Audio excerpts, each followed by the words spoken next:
few areas I haven't been to yet.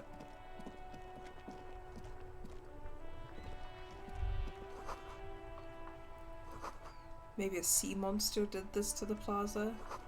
The damage looks like it could have been caused by an earthquake. The coin-operated viewer has been banged up, irreparable. The ad reads, broken window. Tips has windows. This coin-operated viewer is facing southwest. Its coin slot is full of fossilized bubblegum, rendering the machine permanently inaccessible. Look inside. A thick layer of graffito covers the lenses. You spell out the word Onuk, written on the other side, with N and C scribbled backwards. Shift your focus to the background. Under the graffito, a sea of blues and greys appear. Behind the water lies a coast, studded with concrete and reeds. On it, a church on stilts, lanky weather-worn wooden planks, an X-shaped cross topping its tower. You know this to be the Star of Pericarnassus, or the Cairo, the central symbol of the Pericarnassian Church, a star, a great moral height to be strived towards. Okay, dropping religious lore. Got crumbs on your head, Layla. How did you get crumbs on your head? The church looks old and weather-worn. There are no lights in the windows. Poor little viewer, pat it. The metal feels cold and wet under your palm. It looks unhygienic. You'll leave.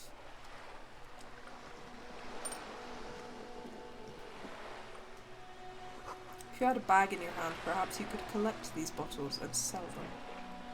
This coin-operated viewer is facing south. The instruction manual says to insert 25 centimes and pull the handle while looking inside.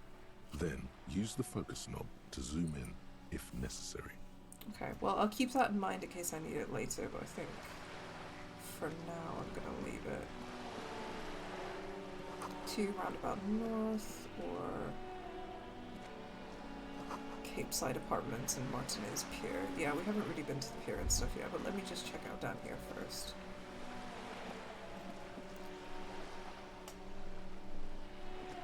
A splatter of bullet holes line the wall. You hear the distant squall of seabirds. The night's still young. Oh, okay, dude.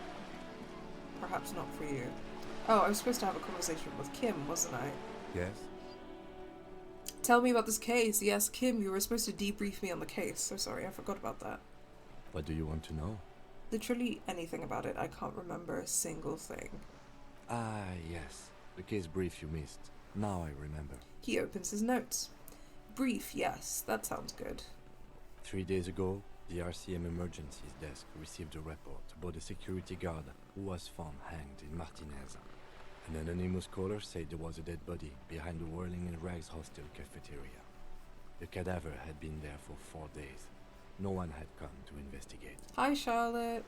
Yeah, I'm still going. I'm still gonna go for a little while. But maybe not super long. Just because I'm feeling quite tired today. But good to see you. How are you doing? You had work today, right? How was your work day?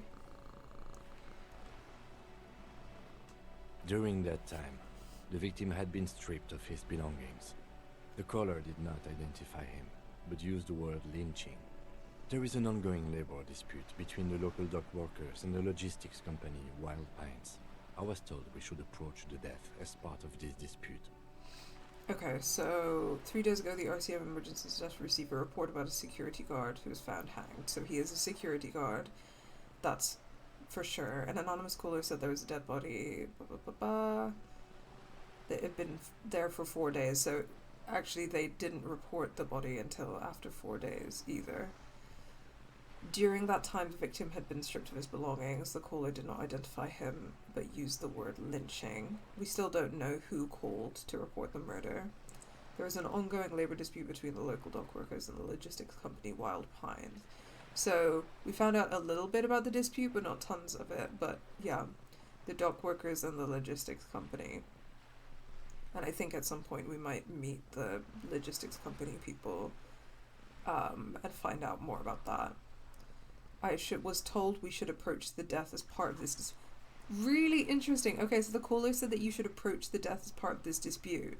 So actually, that's very, like, leading.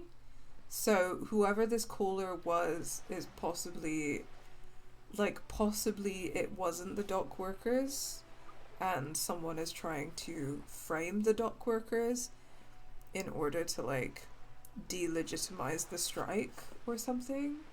That could be interesting. I'm okay other than my fever being off the charts today. Solidarity, I think mine might be acting up a little bit as well. I am enjoying this game a lot so far. It's really cool. It's really, really cool. It's really fun. It's really interesting. It's very, like, consciously political. It's, yeah, at the moment I'm really liking it a lot. The salon I work at is right next to a big pollen tree. Ugh, that's rough. Okay, does the briefing say who the victim was? A security guard or worker of some sort, hired by Pines. This was just hearsay from Martinez, of course. We need to find out the truth. So private security hired by the logistics company that the dock workers are having the dispute over and are striking against. Why didn't we know anything about the caller? They didn't identify themselves in any way. The tone was muffled using a device of some sort. The desk could identify neither the caller's age nor sex. Why hide themselves? Yeah, I'm thinking that is pretty suspicious. I know that one of the very big unresolved questions is this idea of, like, there are no police in Revachol, but we are here and there are police that exist somewhere, that I still don't really understand quite yet. And I know the people here hate the police, so there's that. But it is kind of, feels like it might be giving the vibe that someone wanted to get someone in trouble. They wanted to frame someone. Why hide themselves? There's a strong prejudice against involving the RCM in what's seen as union matters. The dock workers' union is the de facto police in Martinez. Now it appears they've started executing too. We cannot allow that. I think it's fine. You know, I'm sure that's fine.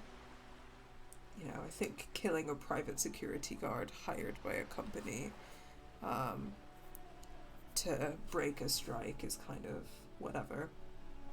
You know, solidarity. And the RCM is? That's us, the Revachol Citizens Militia. We're the police in this city. Revachol Citizens Militia. Interesting. The RCM, or the Revachol Citizen Militia, is the police force you and him are part of. A self-organized peace corps of the occupied city of Revachol. The RCM operates within a legal twilight, yet its authority is rarely questioned.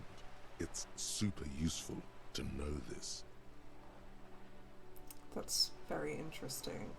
The occupied city of Revachol. So we are, like, under occupation somehow from... currently under occupation from, I want to say, the coalition. Still trying to understand what's going on there, what the relationship with the coalition is. Self-organized peace corps of the occupied city of Revachol. So, yeah, it seems like, I don't know how much they're like the police in the traditional sense. That's interesting. Okay. Of course, yes, I understand everything now. Just to be clear, we are police officers. It's our job to find the killer. That's the case. Uncover and arrest the killer. Okay, would you say this is a mysterious case? No, it's not a particularly mysterious case. Why not? The deceased is a security guard for a corporation involved in a labor dispute. It doesn't take a DeLorean polymath to put the pieces together. I just don't see the case getting more mysterious than that. Okay. Well, I think that implies that the case is going to be potentially more mysterious than that.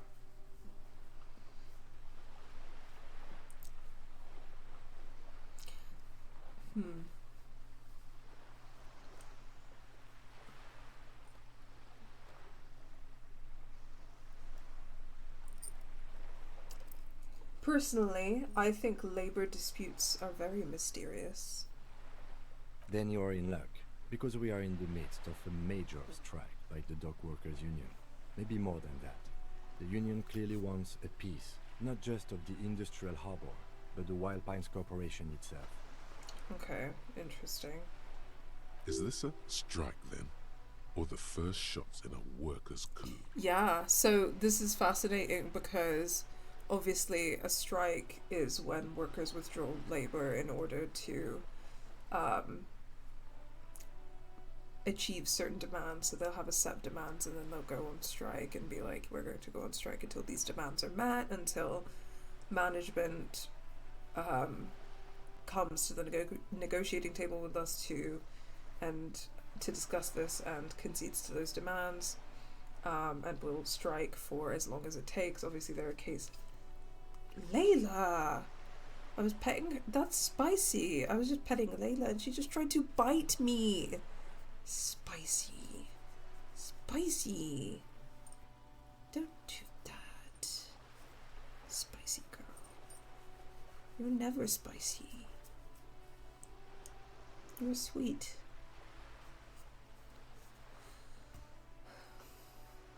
Okay. Sorry, I got distracted. Very naughty. But, yes. So, okay, one of the things that we talked about in the last stream, like, we were talking quite a bit about trade unions and, like, the critiques and limitations of trade unions, and didn't go super deep into this, but, like, one of them is exactly that, right? It's that the function of trade unions is to, like, protect workers' rights and negotiate their demands to management, and that is, like, one aspect of struggle. But ultimately, you know, as a communist or a socialist or an anarchist or what have you, you don't want to live in a society where corporations own the means of production. You want to live in a society where workers own the means of production, and there's a dictatorship of the proletariat, which means the proletariat or the working class is self-governing. So when it comes to workplaces, you want a workplace where the governance structure is completely overhauled and this kind of like corporate management and stuff like that is completely abolished in favor of the workers controlling the company, or a dictatorship of the proletariat. Often, like, when people hear the phrase dictatorship of the proletariat, they kind of misconstrue it because of the use of the word dictatorship, but it doesn't actually mean dictatorship in the way that you traditionally associate that word. So it doesn't necessarily mean like a Stalinist model of a socialist government or anything like that. It literally just means like that the workers are in control, that they rule themselves. And that's like at the scale of government, or you could, I guess, arguably use that phrase at the level of like the company level. Yeah, it's the classic meaning of in charge, to dictate. Yeah, that's a good way of putting it, Charlotte. Thank you. So that's all that means, the workers being in control of themselves and being in control of the means of production, which means of production is Marxist jargon as well for the things that are required to produce. So, you know, if you work at a dock workers union, then I don't really know much about dock workers, but like the all of the stuff that's required to do the work that they do. I don't know, let's say you're like a steel worker, then it would be like the materials, the factory, all of the stuff that's required to produce the stuff that you create with your work, with your labor, is the means of production. And under capitalism, the means of production are controlled by private interests. So workers don't own the factory, right? They don't own the materials that they work with. They don't own any of it. Private interests own that stuff, and they exploit your labor to create materials for profit. Seizing the means of production is about workers gaining ownership and control of those things. So the limitation of a trade union is always that a trade union doesn't function to do that. Trade unions are great because as a result of trade unions agitating through strike action and such, they have made massive gains for workers. Things like the 5-day work week and having weekends and having sick leave and all of that those are wins that trade unions got for us. In my workplace we're unionized and we got a 4-day work week with the help of our union. And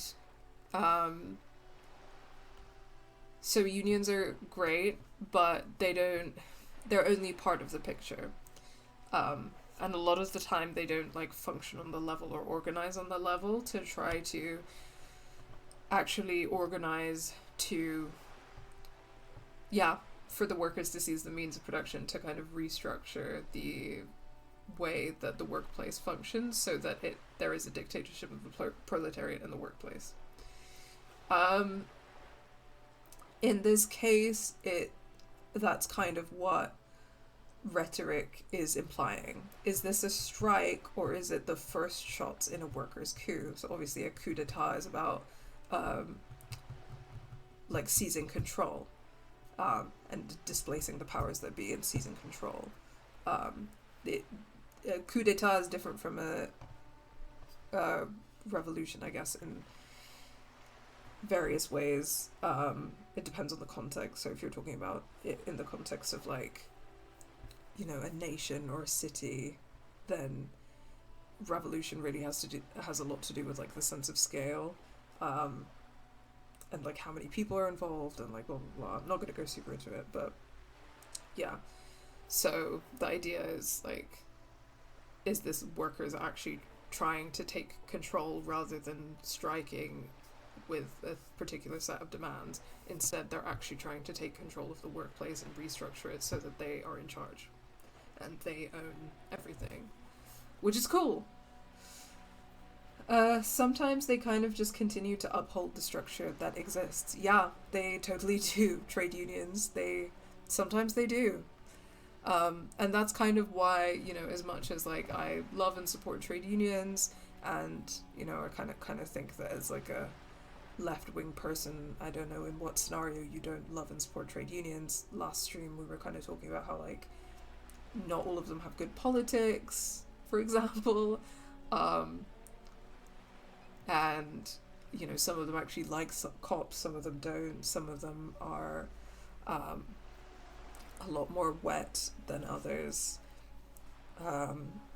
just in day-to-day life, with friends. Most of my friends are obviously members of some kind of a trade union, and sometimes I hear or I have some friends who work in trade unions and often hear about some of the kind of disputes and discussions that happen within the trade union membership, and there can be a lot of people with a broad range of politics within some of these unions who aren't actually that radical. So it's always useful to do research about trade unions as well when you're considering being a member. Actually, what is the politics of your trade union, and what kind of campaigns have they run and what achievements have they made, and so on and so forth. And, you know, sometimes you don't have a lot of choice because maybe, you know, say for your industry, there's only like one particular trade union that you can join. And a lot of people try to agitate from the inside of those trade unions to push forward the politics.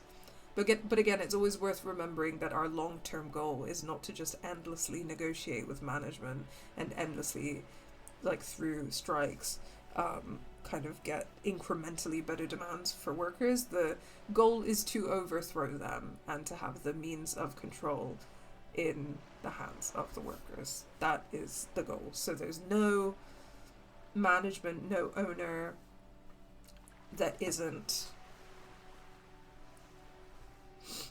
just, yeah, some fucking corporate dickhead who doesn't even, like, work in your workplace. I expect the case itself to be less challenging than navigating these community matters. This district isn't used to the RCM's presence, and the Union rarely overplays its hand, as it appears to have done in this case.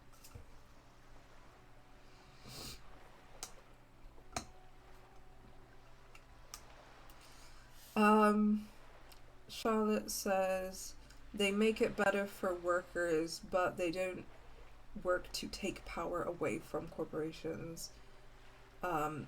It's more individual, as a whole, it's a more individual basis through helping workers access their own rights. Yeah, it's, like, it is, like, collective, but there is, like, an individual thing of, like, you know, union reps and stuff, they can help you with your individual disputes. It is collective in the sense that, you know, you can organize as many workers as possible to, like, go on a strike. But again, it's kind of like, yeah, it's not necessarily pitched at the level of organizing for that complete overhaul in structure, which might be less about striking and negotiations and more about a coup d'etat, which, you know, if the death of this security guard is part of a coup d'etat, then that's pretty exciting. I don't think there's a hairdressers union, but there is a charity. No, I don't feel positively about it, especially in an industry that is so rife with issues. That's really shit. Yeah. I think there should be a union for hairdressers. I don't know, you know how sometimes there are, like, unions, like, broader unions that cover a lot of different professions? Is there potentially one in the UK that could cover hairdressers? I don't know. Sometimes there are unions that cover, like, a wide array of professions.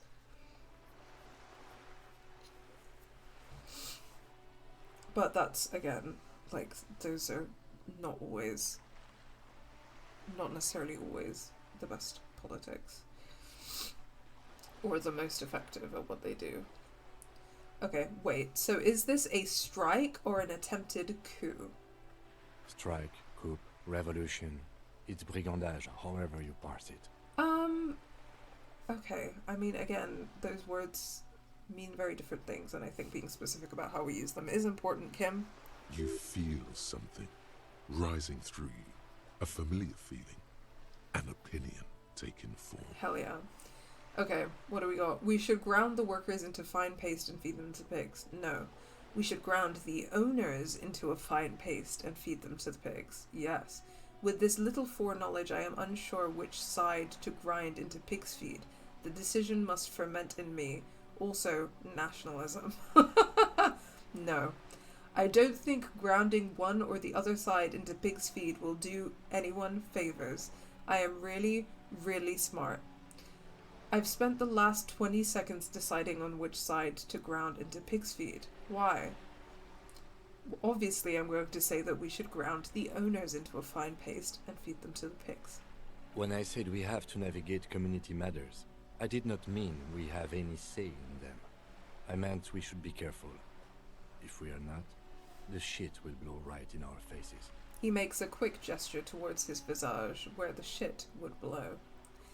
Kim, you are literally French. You should know the difference between a coup and a brigandage. From an imaginary fan.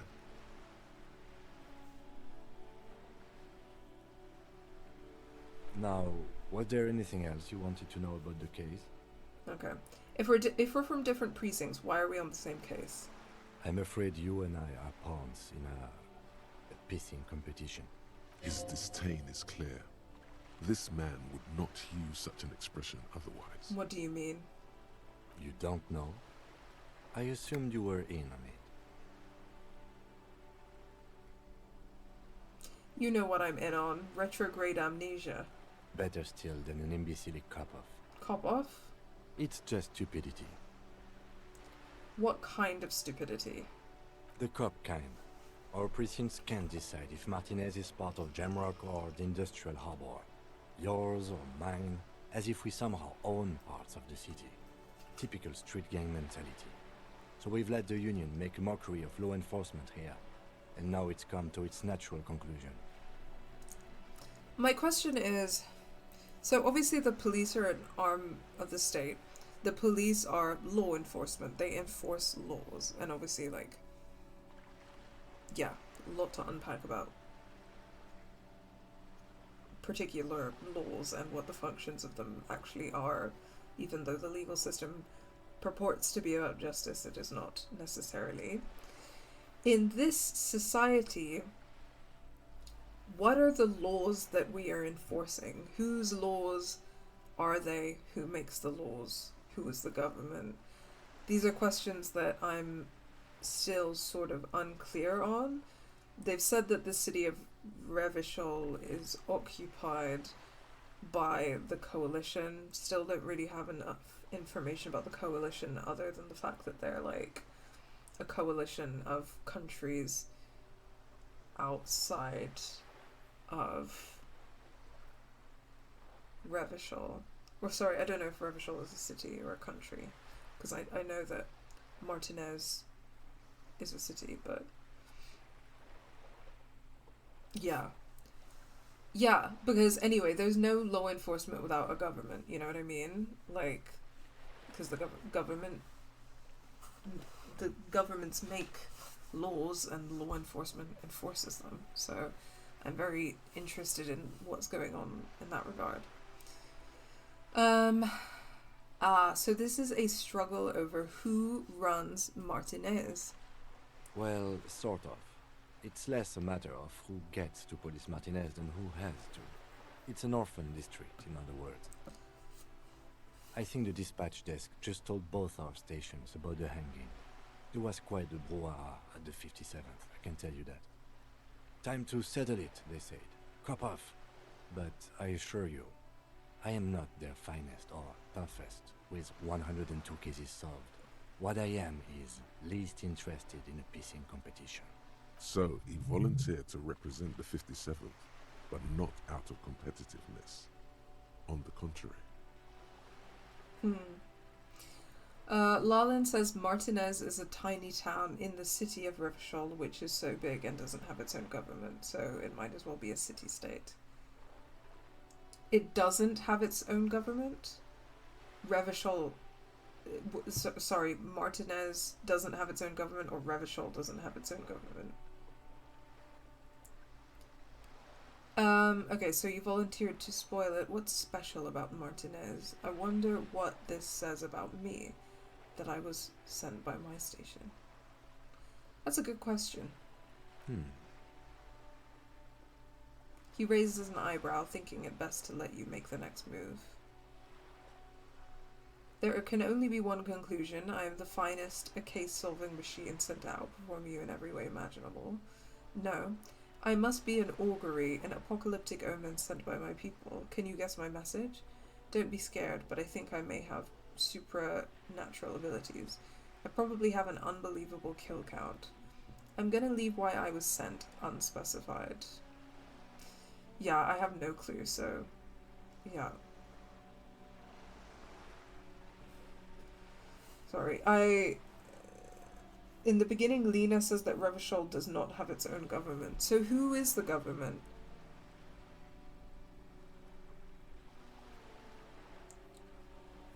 I know the city is occupied, so is it the coalition government? And is it the laws of the coalition government? And...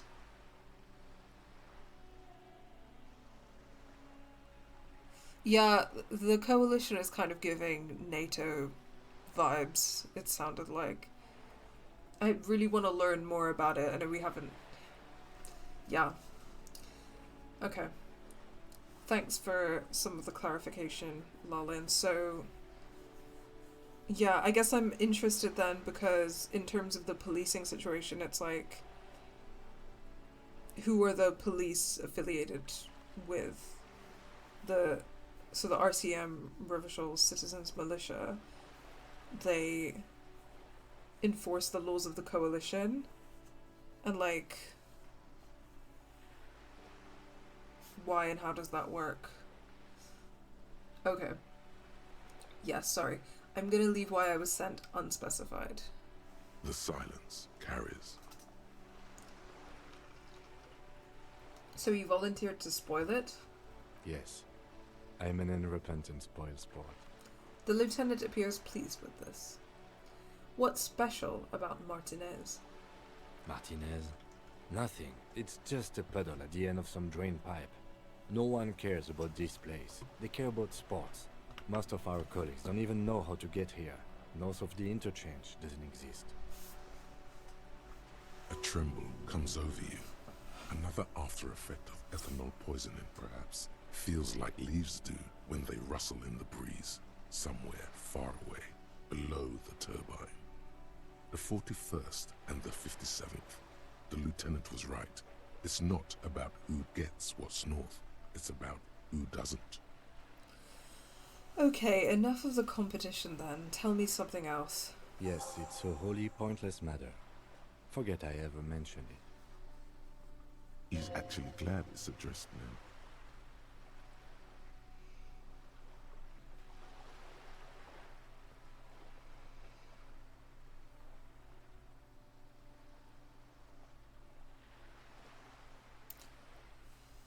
I want to talk about you. Let's talk about you, Kim.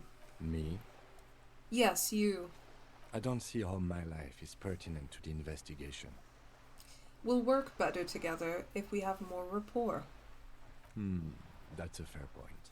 Alright, for the good of the investigation, what do you want to know? Oh god, okay. Well, here's a very insensitive racist question, but you don't look like other people around here. That's because I'm half Seolite, or quarter. My father's father was from Seoul, so was my grandmother, but from my mother's side.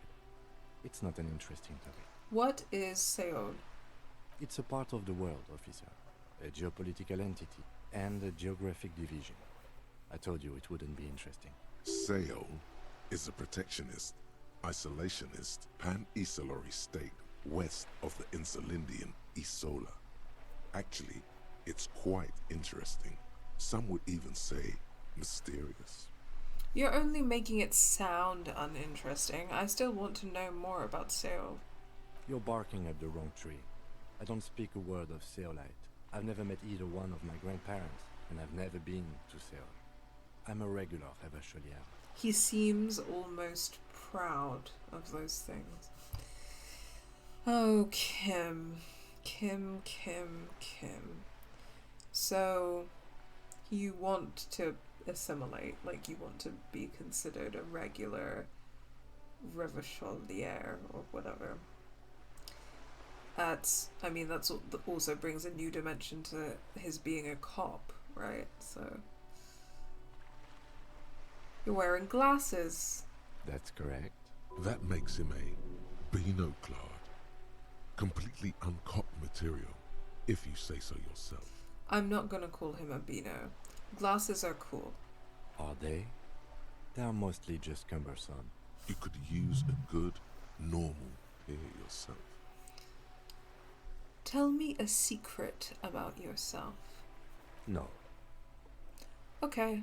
Your brain sends the signal to your lips, but they refuse the order. Something is paralyzing them.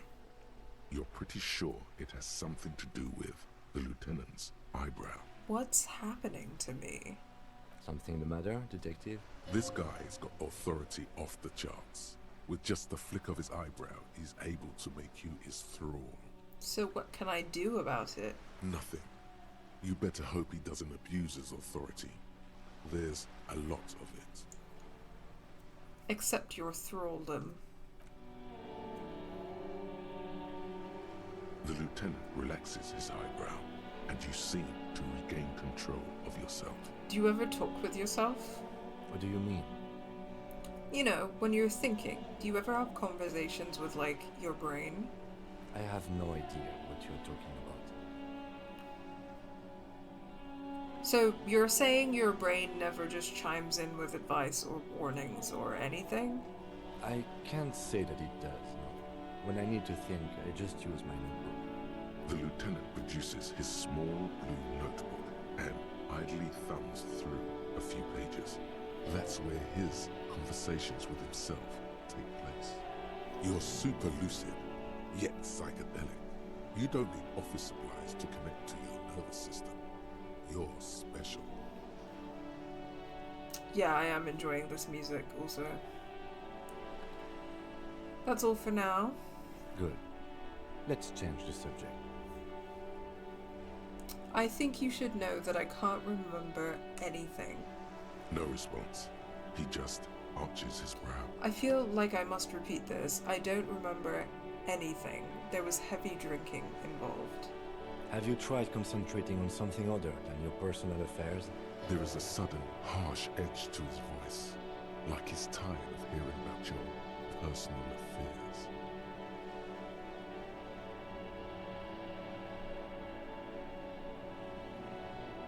What's wrong with personal affairs? Not a fan. It's just the nature of lieutenancy. The RCM deploys a self-styled structure called the Decomptage as its chain of command. Every lieutenant is responsible for 2 sergeants and 8 officers. That means the average lieutenant has to deal with quite a few personal affairs. Even you know this. So what should I concentrate on? Try work. The case at hand. It can work miracles. But I'm completely lacking in basic information about even this organization we're in. Can you help me? Fine. We should get through this day first. Off hours begin at 9 p.m. If you're still having trouble then, I can give you an orientation. Okay, I'm afraid this is a medical situation. Really? You look fine to me. I'm talking serious, unbelievable damage here. I saw myself in the mirror and had no idea who I was. This psychodrama is unbecoming of an officer. It's not psychological. Some sort of major brain damage has occurred on an unprecedented scale. Then you should consider seeking medical attention. You can use the radio in my kinema to call your station's Lazareth. Was there anything else you wanted? You seem to be following me. Excuse me? Nothing, just an observation. You have a distinctive way of walking. If I were to walk in front of you, we would surely collide. What do you mean distinctive? I hope you don't take this the wrong way. It's just a collegial observation. In the 57th, we call it the Jamrock Shuffle. Officers from Jamrock's 41st Precinct tend to move a bit erratically. How's that? They say it's a scene-clearing technique developed by one of your lieutenants for gathering evidence. It's erratic, yet thorough. Prioritizes containers.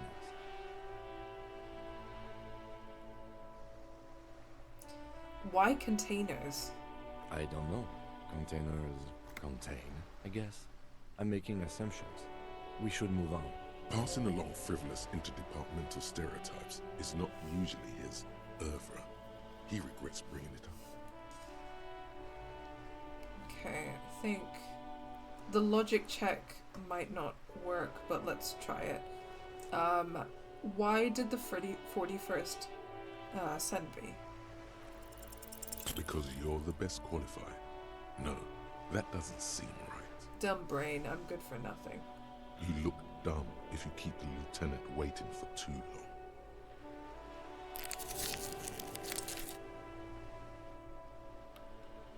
Is the blue bar my morale, I think?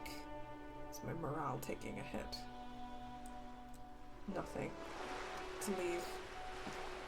Okay, good chat, Kim.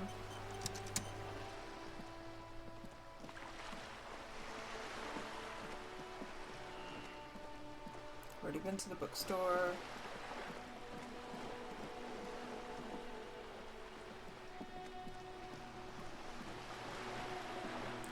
A lonely cormorant surveys the sea, indifferent to your approach. The belly... Sorry, hold on. Need some water. The belly of this boat... Okay, it disappeared. Never mind.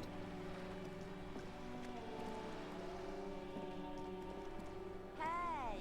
Up here, piggo! Cape Side apartment.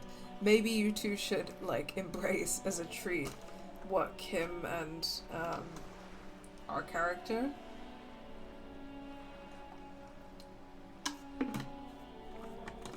Yeah, you bet. Toxic Yowie.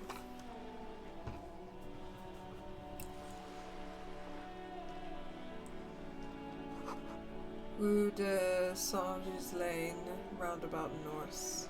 Okay. Inside the frame of a motorcycle in repair and the tools used to disassemble it. Okay, so it's a garage. Looks like there was more construction here once, decades ago.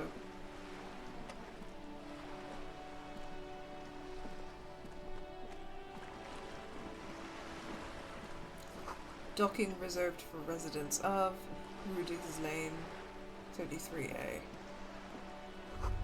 Your room in the Whirling isn't much bigger than this sloop. This is worth more than you'll ever earn in your life. Shadows on the water, green plants under the calm surface. Can't get on that boat, can I?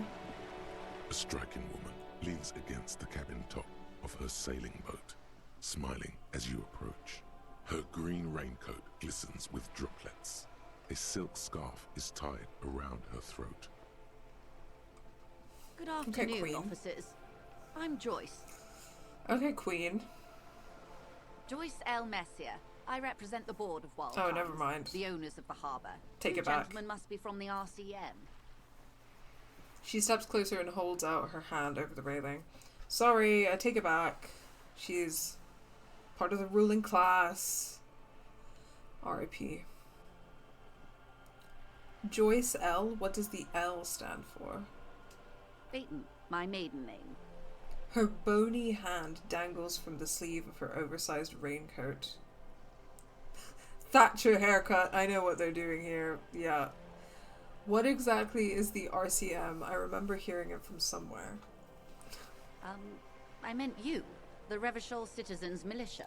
The police. What gave us away? Nothing, honestly. I've said it to every drunk in town, and you're the first one who's responded. What is implied here? That you're a drunk? Well, he is. Shake her hand. I'm glad to see you here. Her grip is tight and cold. I was dispatched to handle a strike, not a lynching. Anything I can do to assist the RCM in this matter, I will. Gladly. That is good to hear, madame. My colleague will take the lead on this interview. I should let you know that he is recovering from an unusual medical episode. Very unusual. But I can assure you of his ultimate competency. There's a trace of irony in his voice. Mischief, even. The lieutenant is hatching some scheme. How interesting. She... I wish you a swift recovery. In the meanwhile, you have my full cooperation, and the full cooperation of the Wild Pines group. Well, there it is, right? We are cops, and therefore we function to protect the corporation.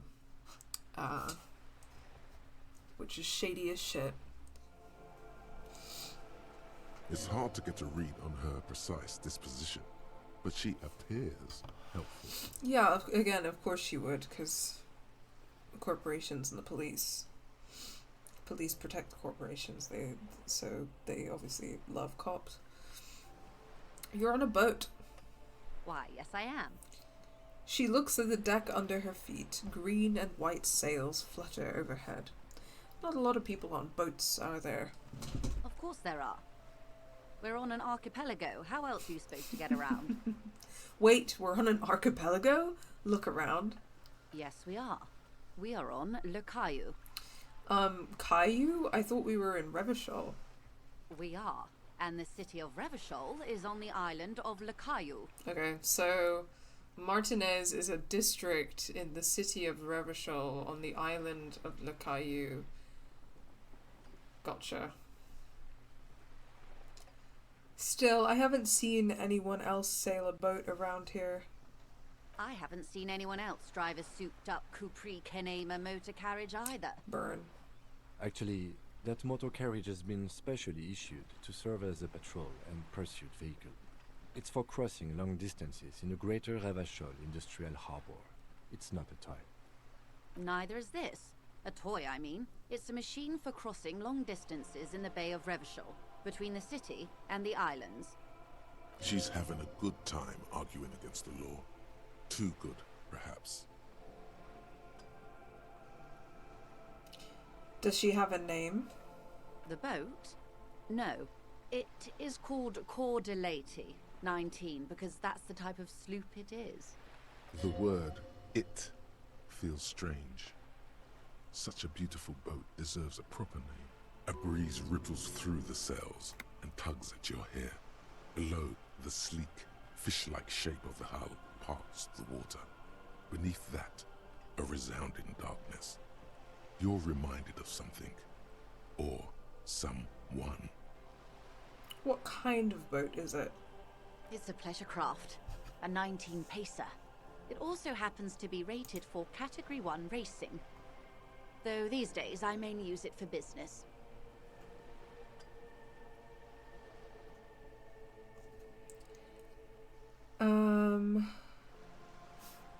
Your boat really needs a name. Okay. How about coincidentally 19? Why? She taps on the side of the boat. It makes a hollow sound. Because it was manufactured in Revachol East by a company called coincidentally, and its hull is 19 paces long. She's really not having it. How about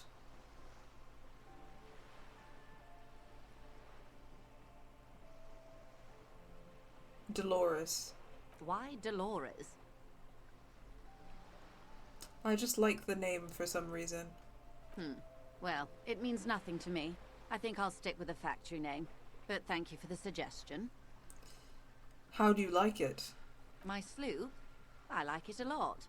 It's the eel's hips, baby. I'm enjoying this part of the interview.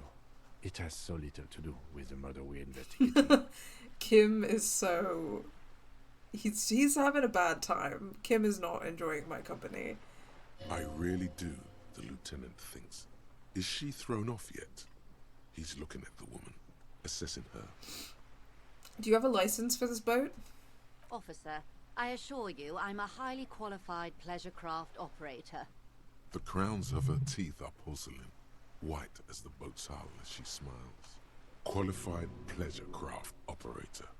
So charming. Where's the damn license? Can I see your license? I just renewed its safety inspection last month, officers. It is completely seaworthy. In fact, it's taken part in not one, but two insulindic regattas. Even finished once. What happened the other time? The other time, I would have finished the race were it not for an urgent work matter, much like the one I'm on now. Still need to see the license, ma'am. Actually, you don't. I'm pretty sure I do. I police. Obviously being a cop is whatever, as I've said a million times, but I do kind of just want to give this rich lady shit, which is why I've been going down this route. What do you mean? The Wayfarer Act specifically denies the RCM the authority to demand anyone's operator license. It's a little-known fact among us law officials.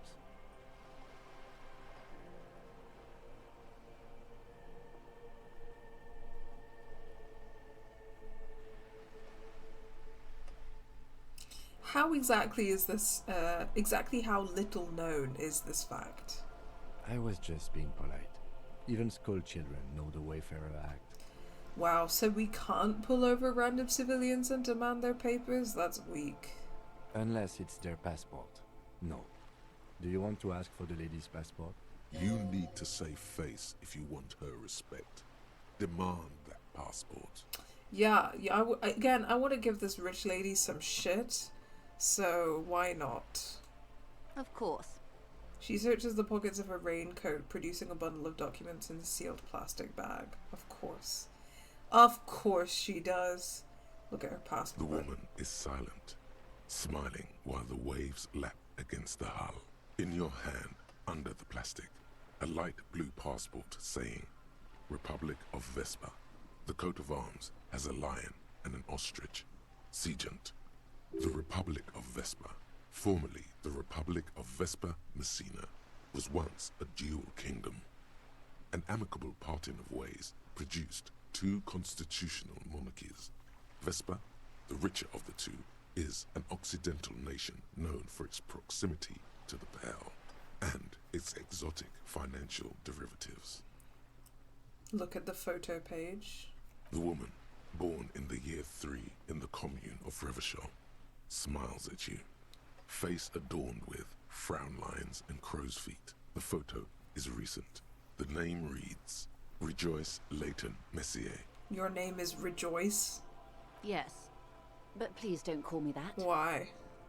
Joyce is much more efficient. She doesn't like it. Probably a bad memory. Mean girls at school or some ancient lover.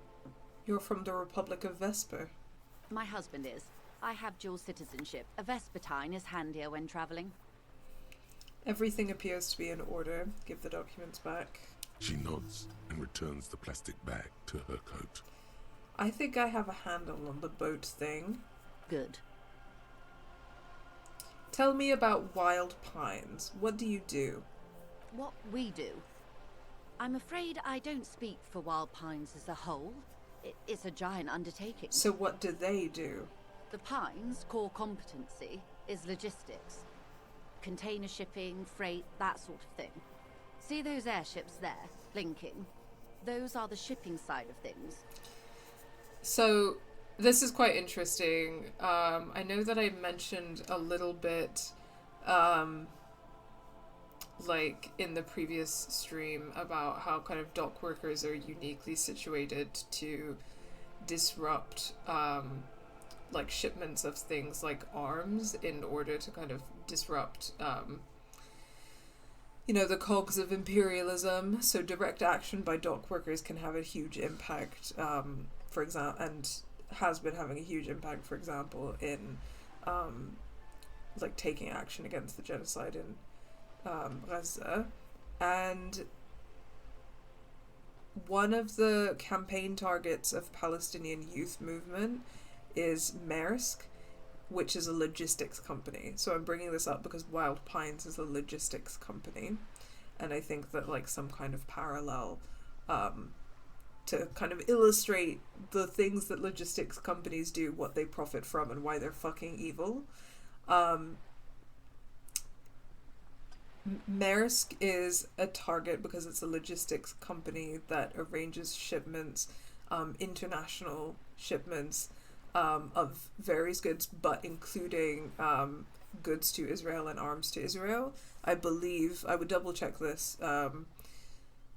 I should double check this as well. But like, I follow PYM on Instagram, and because they're a great organization, Palestinian Youth Movement. Really recommend looking them up and following them. And I saw the campaign announcement and read some of the stuff, but I should definitely like double check. And I would recommend looking it up. But yes, Maersk is a logistics company. That's why they're being targeted, and that's also why dock workers have a unique positionality in kind of like resistance to global imperialism, which is also connected to kind of like their own workers' rights, right? So like, for example, if the workers had a coup and took control of the dock, then the logistics company wouldn't be able to use that dock for its shipments anymore. So not only would the workers in their kind of local level obviously like have more control of their own workplaces and their own lives and kind of self-determination in that sense, instead of like being under the boot of a logistics company, but also them doing that impacts people elsewhere positively. And that's kind of one of the reasons why labor movements in the imperial core are not only important for working class people here, but actually have a positive effect for working class people everywhere. Because obviously here in the imperial core we do immense violence to global south countries, and if workers own the means of production here in countries like the UK and the US and Canada and so on, then that means that these corporations would be able to like make money off of like committing genocide. So yeah, just kind of talking about that thing to give a sense of like real world parallels and such with in terms of dock worker struggles and logistics companies and why they suck and stuff like that. Yeah. So container shipping, freight, that sort of thing. And that is the terminal. Another subdivision deals with energy, oil and gas exploration, offshore platforms. Oh yeah, and they're complicit in climate destruction, of course. The Wild Pines Group is one of the original Revacholian Indo tribes. Companies awarded royal monopolies by the king, the suzerain himself, centuries ago. The king is long gone, but several of the Indo tribes remain. That's fascinating because it's reminding me of like the, you know, kind of like in the early days of European colonialism, the role that companies had in, and even kind of like just over the past like 500 years, not even just in the early days, but also kind of like in more recent periods like the 1800s and stuff, like the role that companies have had in colonialism is something that is not always like talked about enough. So for example, I think that a very big example that a lot of people probably know about is the East India Company, and how actually technically the East India Company,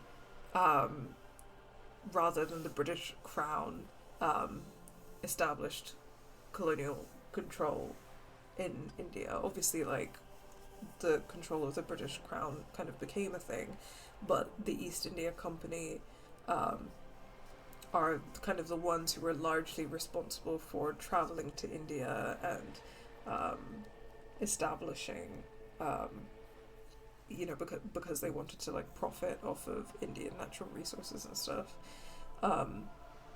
and you know, Indian labor and things like that. The East India Company in a lot of ways were manufacturers of the colonization of India. I'm not like super knowledgeable about the ins and outs of that either. There's also a company, I'm forgetting the name right now, but I remember learning a couple of years ago when I was like traveling to the north of Ireland, and I went to a bunch of museums and went on tours and talked to a bunch of people and learned a lot in Belfast and in Derry. And I learned a lot in Derry in particular, and in Derry I remember learning that there was a company, a London-based company, that enabled like the building of a plantation economy in Ireland in like the 1500s. And I forget the name of that company now, but I think it might have been like the Honourable Irish Society, but it was like a London-based company that had a huge role in kind of the manufacturing of the plantation economy in Derry and perpetuating British colonialism in Ireland. So that kind of historical precedent where like these companies, perhaps like with the support of the crown or like with instructions from the crown, will like go to other lands to establish colonial control of some kind, because obviously like it's been very different in different contexts, different in India, different in Ireland, different elsewhere, is a thing. And the way that that kind of not only reveals the way in which colonialism is always entwined with capitalism, but also shows like a continuity of these structures to this present day. I think the Honourable Irish Society actually still exists. For example, I think it potentially still exists under that name. I'm not sure. But yeah, that's what this is reminding me of. Saint Baptiste, Elysium, an unknown entity known as Brightest Star. These are the other Indo tribes or companies awarded royal monopolies by the king. Okay. Wow, I need to give her more shit next time. I never got to see her passport and never learned about her name being Rejoice. Oh, wow. Well, I'm glad you got to see something new. You're in good company, it seems. Why, thank you. She does not register the real meaning of the remark. How much money does Wild Pines have? I'm not at liberty to discuss the company balance sheet, but I can tell you that last year, the company booked more than 20 billion real in revenue. A billion? What exactly is a billion? It's a number, officer. A big one. What is it made of? It's made of 1,000 millions. A million is made of 1,000 thousands.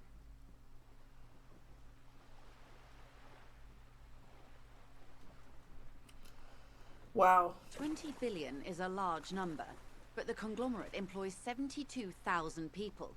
They all need to be paid. Then there are capital improvements, interest payments. A wave hits the sloop. She grasps the mainstay for balance. A conglomerate the size of the Wild Pines is like a shark. If it stops moving, it will die. Then what becomes of those 72,000 families? Oh my god. It's a tremendous responsibility. Shut the fuck up. Rejoice. What a stupid name. Stupid lady with a stupid name. Where does Wild Pine get all these billions? From the exploitation of workers, obviously. And then it says that actually, because of them, all of these workers have jobs, which means that, you know, Wild Pines is responsible for taking care of these workers. They started as an exploration and cargo fleet conducting trade between the Samaran and Insulindian Isolas 250 years ago, when pine ships explored the South Seminese and charted Lomantang on behalf of the suzerain. Yeah, cool. So it does sound like the suzerain or the king was doing old school colonialism, like, you know, that English, Spanish, Dutch, French, etc. were doing in like the 1500s. Centuries of care, deliberation, and madness have gone into this endeavor. Vessels pass through the great unrest to re-emerge with apricots in tow. The logic of the system is totalizing. It's taken everything from its employees to build it.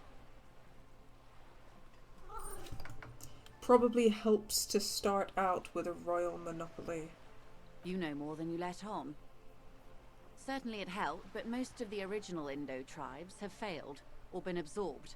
To survive, Wild Pines had to grow and adapt. No suzerain did that. No, but I'm sure that the exploitation of thousands of workers did.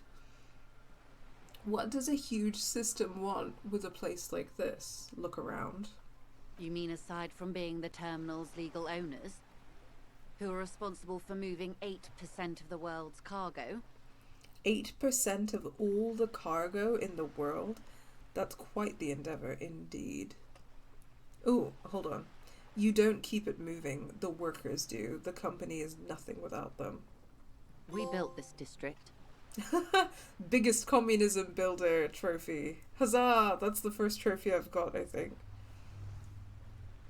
All the best parts of it. Rue de Saint-Ghislain, with its bastions. The plaza's meteor and mosaic. Even some of the old street lamps have been put back thanks to the investments from the WP. She points behind you where the seawall rises. Before Martinez was swallowed by the industrial harbour, even before it was part of Revachol, long before Terminal B was erected here, the Pines built it as a resort for its Revacholian employees. A company getaway, for a weekend or a summer holiday. Then came the revolution. But that's another matter. I'm here to make sure the Pines can fulfill their responsibilities to the place they built.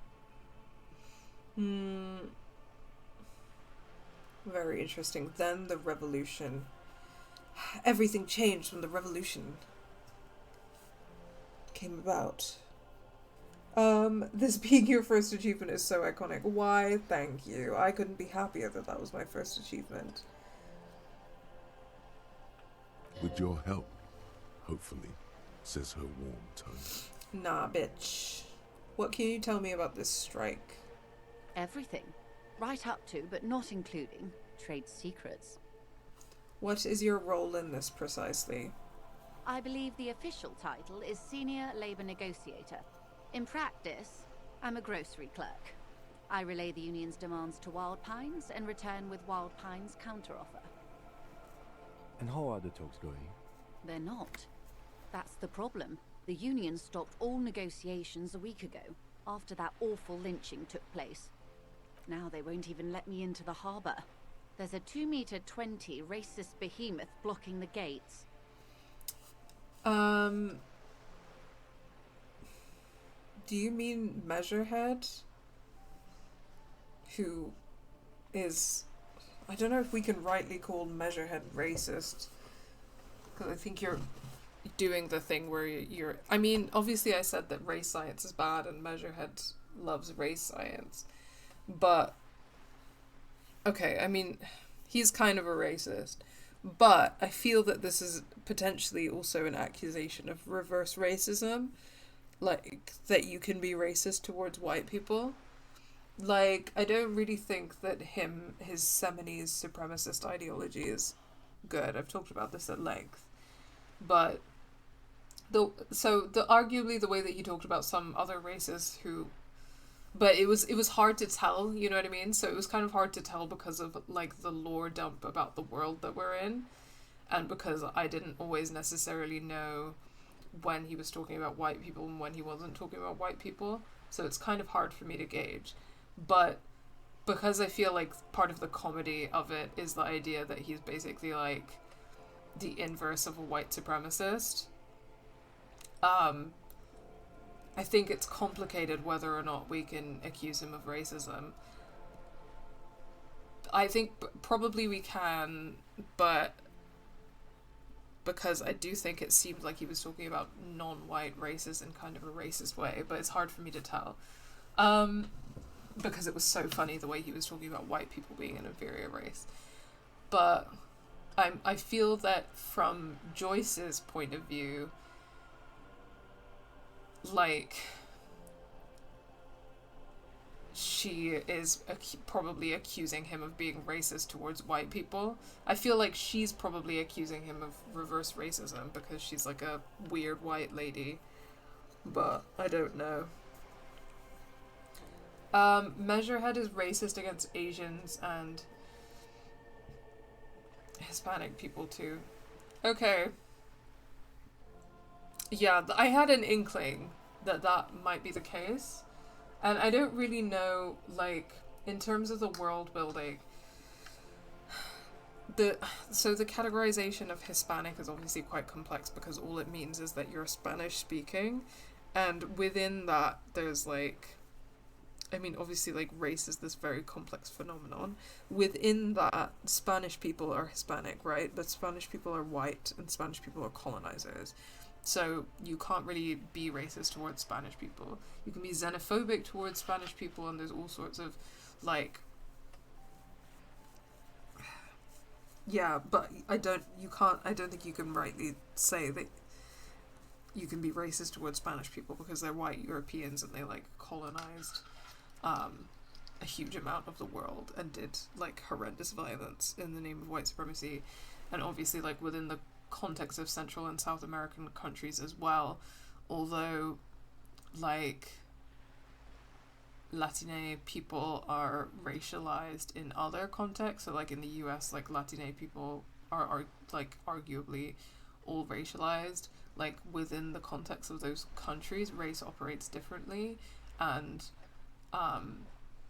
like, there are white people, black people, indigenous people within those countries, which is, yeah, pretty obvious in a sense that those countries are settler colonial contexts where you have, like, people descended of white settlers, and you have indigenous people, and you have black people who were enslaved. Not an expert in that area either, but that is my understanding of the situation. So in terms of the world building in this game, like,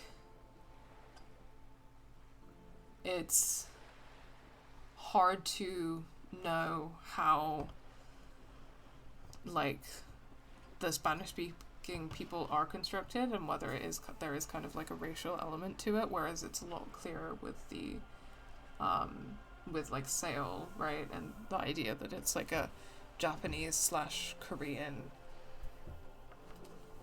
place, but it's like, is this the place that they've constructed in this fantasy world, like Spain, or is it like a Spanish colony, you know? So it's quite, I don't know, it's quite complex. It's hard to pin down some of this stuff at the moment, but again, it's like, it's a lot of information. We're kind of processing it and interpreting it as we go along, so, and potentially reevaluating it with more information. Okay, so you mean Jean-Luc, my race mentor? He's a great teacher, a man of virtue. Oh, so you've met him. Has he beguiled you with his inane theories? My colleague has his peculiarities. Let's not go into this particular one just yet. Of course. To each their own. How were the talks going before the lynching? Let's say I was not making the kind of progress I'd hoped for when I first arrived. And when did you first arrive? I arrived 3 weeks ago. Yes, in the middle of February. The bay was still partially frozen then. I prefer to do these things on site, like the RCM. But the strike began in December. I wasn't the original negotiator here. I took over after Mr. Gaumont hit a wall with Mr. Clare, the union boss. Mr. Clare refused to speak with Gaumont despite concessions he'd granted the union in prior negotiations. Okay. This isn't the first time the union has gone on strike. Heavens no. There have been 2 prior strikes. Both times the union won significant concessions, including overtime pay and a medical plan. This time their demands are more, I guess you could say, aggressive. Well, fuck yeah. Okay, I'm glad to be getting more information about this. What happened to this Gaumont? Mr. Clare told him to... how did he put it? She pauses to compose herself. Fuck off, midget. Gaumont is short of stature, you see. Okay then. Yes. Keep in mind, this is a negotiator Mr. Clare has worked with before, and who was more than fair with him and the union. I don't know, they're acting like they're so generous, giving people overtime pay and a medical plan after they had to go on strike and fight for it because you wouldn't give it to them before. And also it's like, yeah, once again, it's like, ultimately, it seems that they have rightly changed their goal into a coup and have the goal of seizing the means of production rather than just gaining kind of incremental wins through negotiations with management. So, good for them. Sounds like usual aggressive posturing. What are their demands? I really want to hear this. There are leaflets everywhere, and banners. What did they say again? Oh yes. Every worker, a member of the board. Perfect. I like it. I don't know what to think about that. Over-aggressive commie posturing. Seems like they have no idea about business. Okay, I like it. Then you might also like their other slogan. Demand democracy.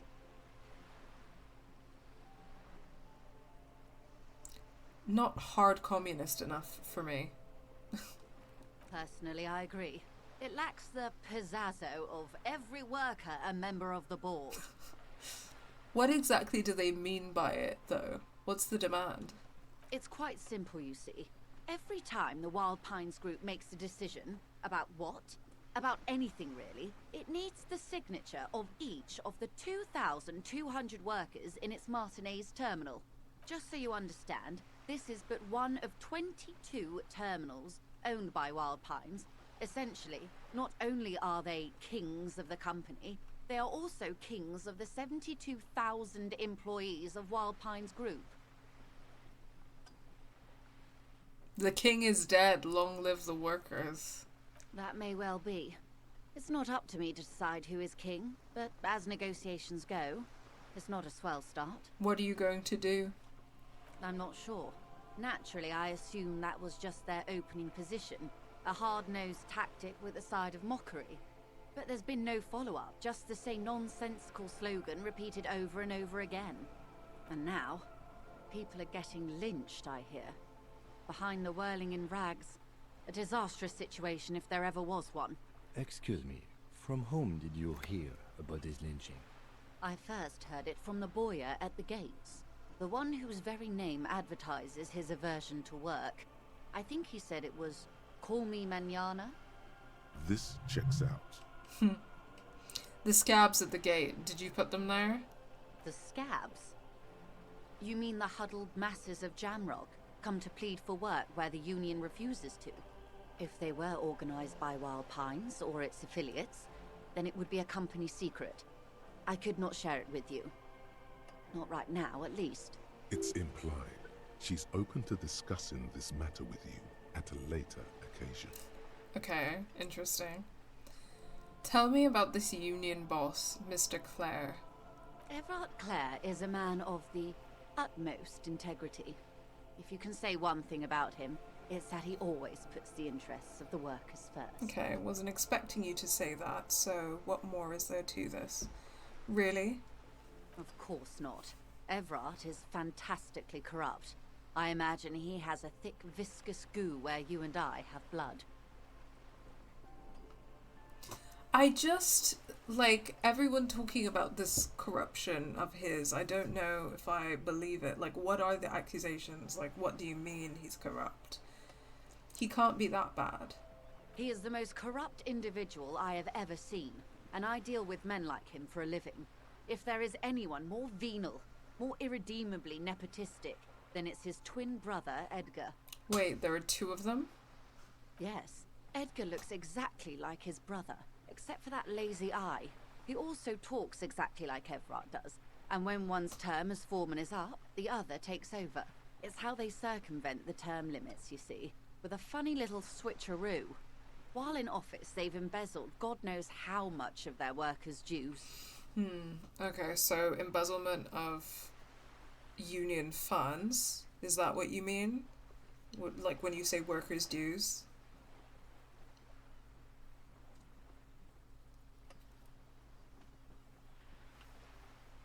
Wonder if that's true. What about the union itself outside the Brothers Clare?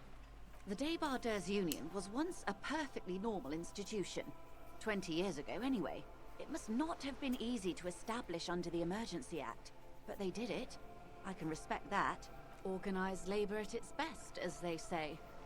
Then something happened in the local chapter elections. The Brothers Clare came and transformed it into a... how do you say? She hesitates, looking for the right expression. A mob. The Débardeurs are a crime syndicate. Sad as it may be, I suspect we'll be forced to cooperate with them. Refreshingly honest, officer. The company has tried appeasing in the past, but I'm afraid our concessions have only emboldened Everard and his brother. She turns to you. And your opinion, Detective, if I may ask? I'm a curious and talkative person, you see. Would you say the Débardeurs Union is... An effective advocate for the rights of local working men, a giant leech sucking the life out of Revachol, basically a socialist mob, or I prefer not to have an opinion on these things? I don't know, to be honest. I actually don't have enough information. I prefer not to have an opinion on these things. Of course, officer. One more thing, you said something happened in the elections? I'm glad you asked. There was a woman, the previous forewoman of the Union. She disappeared. Disappeared? Yes. On the last day of the local chapter elections, her daughter phoned in and said she wasn't running anymore, or coming to work. Ever. End of story. Eerie.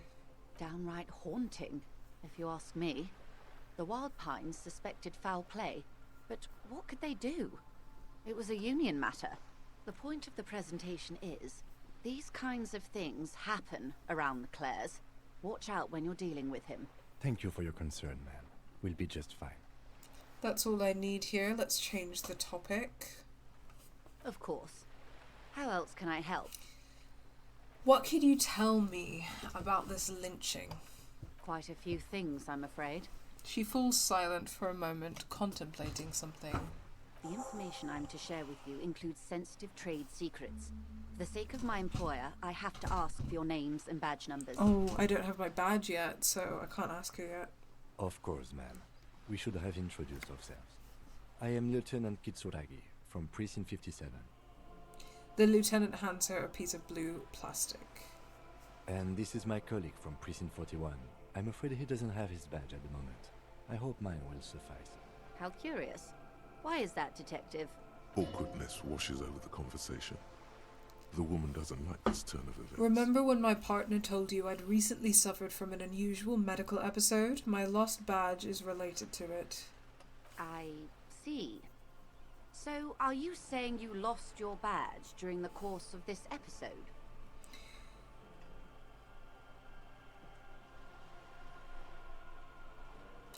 It's possible. After a night of heavy drinking, I lost all memory of my life and the world. Oh dear. I suppose this does explain some of the more curious turns in our conversation. She sighs with compassion, sadness even. As I said, ma'am, his technique may be very unconventional, but he is an officer of the RCM. Of course, I sympathize, but I'm afraid I simply can't share anything more until I've seen that badge. Hang on. She's a professional negotiator. She should be open to some sort of mutually beneficial arrangement. What kind of arrangement would it be? I mean, favors for favors. A dirty alliance of some sort.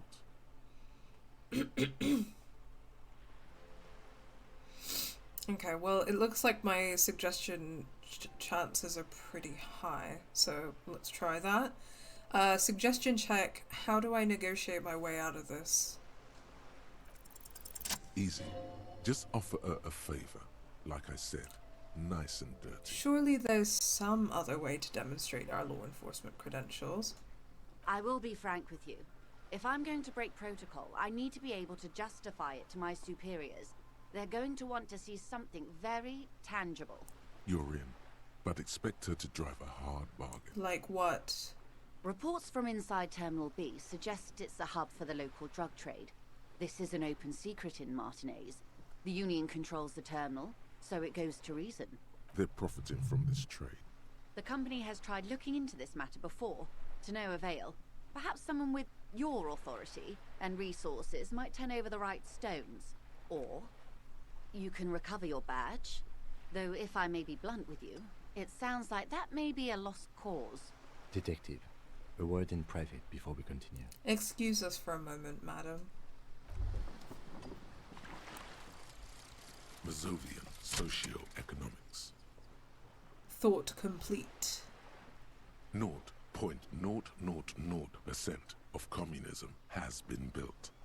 Evil child-murdering billionaires still rule the world with a shit-eating grin. All he has managed to do is make himself sad. He is starting to suspect Krasmezov fucked him over personally with his socio-economic theory. It has, however, made him into a very smart boy with something like a university degree in truth. Instead of building communism, he now builds a precise model of this grotesque, duplicitous world. Left-wing dialogue options give +4 XP, -1 visual calculus, and -1 authority. Well, yeah, I don't really care for authority, so that's fine. It's a shame about the visual calculus, though.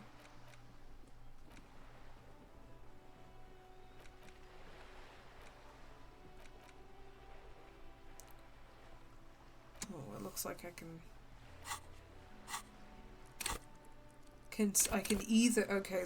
either spend a skill point on unlocking a new thought slot, or I can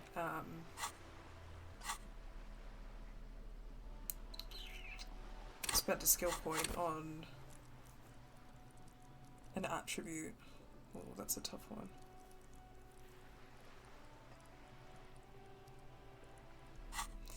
I'm gonna have to think about that, because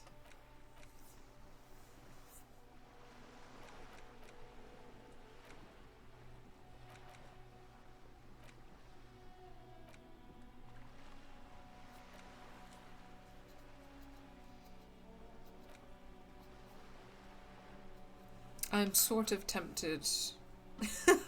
I'm sort of tempted and sort of curious about the internalizing the advanced race theory thing. I feel like I've made my position on it, my actual position on it known, but I'm quite curious about it as a story beat, and also because of my stats, I don't think it's going to go very well for me if I try to have a physical fight with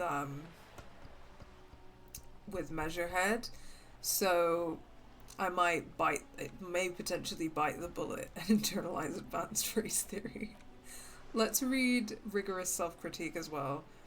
You're one sorry piece of shit, a cop penitent, a flagellant cop monk. This is not the right line of work for you. You should be grovelling at the feet of a feudal lord, providing lurid evidence against yourself at a Mazovian show trial, or ripping the flesh from your back with the cat of nine tails. Whatever made you this way, you can be damn sure it was your own fault. Do it. Really criticize yourself. Who knows, you might uncover something of importance from your guilt-ridden past. Okay, interesting.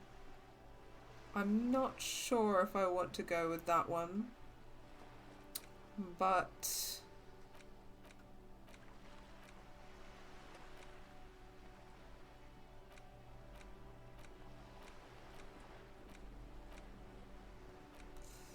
trying to decide whether or not I want to commit to being a race scientist. We'll come back to it later. Oh, Kim wants to talk. This is not going quite as I hoped it would, Detective. The lieutenant's voice is hushed. How did you hope it would go? Honestly, I was expecting you to use your unorthodox technique to keep her off balance, and not volunteer us to be her henchman. Oh, so we're henchmen now? This woman is running circles around us. She might have known about your misplaced badge all along, or she's simply an adept improviser. Either way, we've played straight into her hands. He doesn't let it show, but there is a limit to how much the consequences of your unprofessional behavior can cost the investigation.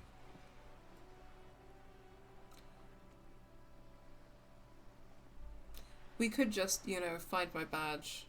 Oh, that would be fantastic, but do we have the time? The world is large and your badge is 8 by 6 centimeters. You could request a new one from your station, but that would literally take months. I'm sorry for putting us in this situation. I'll handle it. I'm sure you will, Detective. What do you propose? That we don't investigate the drug trafficking? No. If there is reasonable suspicion, we must investigate. Otherwise, she could claim we are siding with the Union, or that we are on their take. We'd never hear the end of it. What I propose is, we ask her, then we investigate, briefly. But do not share the outcome of this investigation with her. We tell her it's done, and demand for her information on the lynching. Okay, fair enough. Let's get back to her then.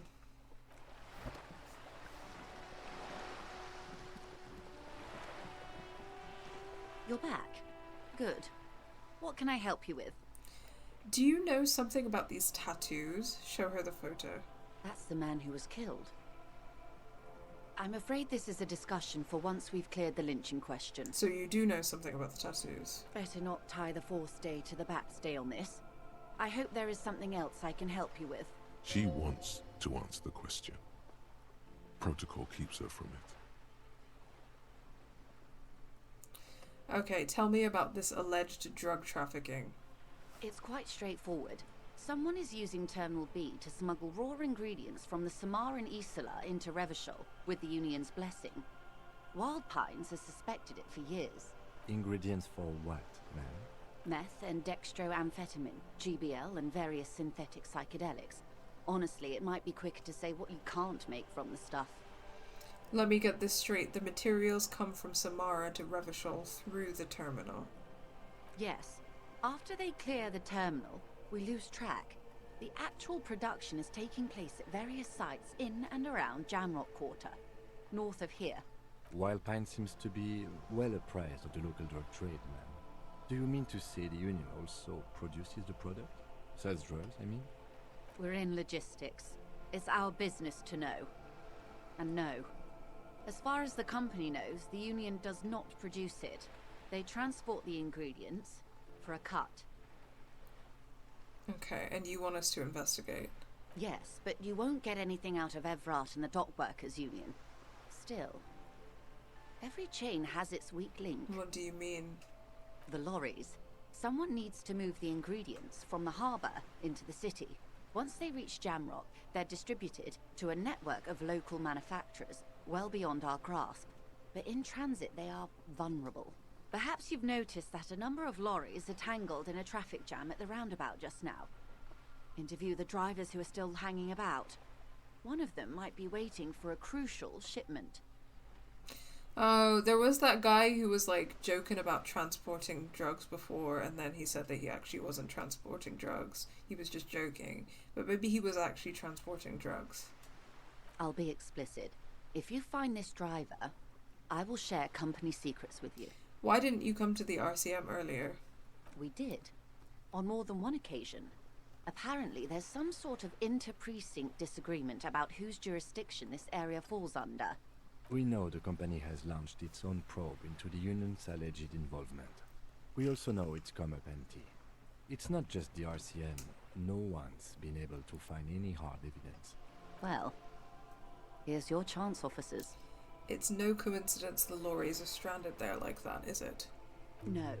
We asked East Motor Track to raise the drawbridge. The road company is a partner of one of our subsidiaries.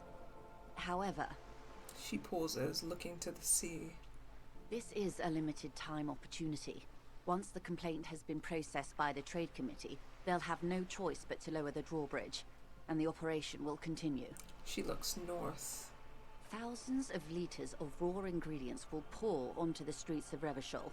Not the east across the river, but the west. The vulnerable, the weary. Well, at least this solves one mystery. What is that, Lieutenant? Why I had to call East Motor Track and beg them to open a drawbridge for me. I'd wondered since I first drove in, on my motor carriage. I am sorry for the inconvenience, Lieutenant Kisaragi, but we need them trapped here. This is a unique opportunity. I'm sure you understand. Wow. What proof do you have that the Union is involved? How do you think they're financing this strike? There are thousands of unpaid dock workers going strong for the 4th month straight. There was a shakedown of local businesses preceding the strike. Many were squeezed to bankruptcy to fund it. With all due respect to these desert cacti, the contents of a few cash registers cannot provide for 2,000 men. The local businesses can scarcely provide for themselves. So you think the strike is being funded with source ingredients for drugs? Precisely. Smuggled out of that very gate at night, most likely, then loaded onto lorries and driven to Jamrock. You simply need to find one driver who will open up to you. It sounds like she tried looking into it herself, though she's clearly not the type your typical lorryman would confide in.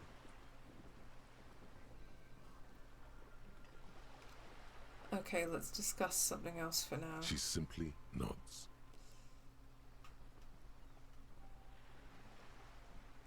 You seem rich. Can I have some money?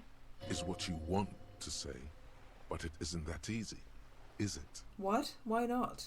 Look at that lady. Take a gander. Squint your eyes, bub. What nice fabrics. Why, yes. Tucked away under that sturdy green raincoat, almost rustic in its simplicity, a silk shirt and matching scarf around her gentle throat, while dull orange pearls hang from her earlobes, red from the cold. Her light green eyes scan you, full of knowledge and worry. Wealth and all its possibilities. Yeah, so? Now look at you, you misery-clad simian, barely able to tie your own laces. Your armpits are lakes. A scythe of booze precedes you. Your hair sticks to your forehead, and your underwear feels uncomfortable. You're poor as balls. You can't ask this person for money. You're too...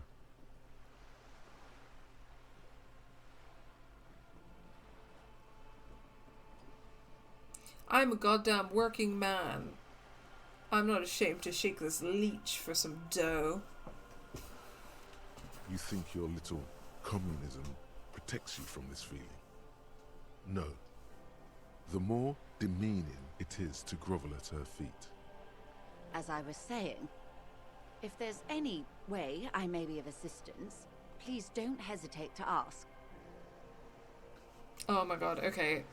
Volition check, because I've got Mazovian Socioeconomics approved +2 and also heard of billions.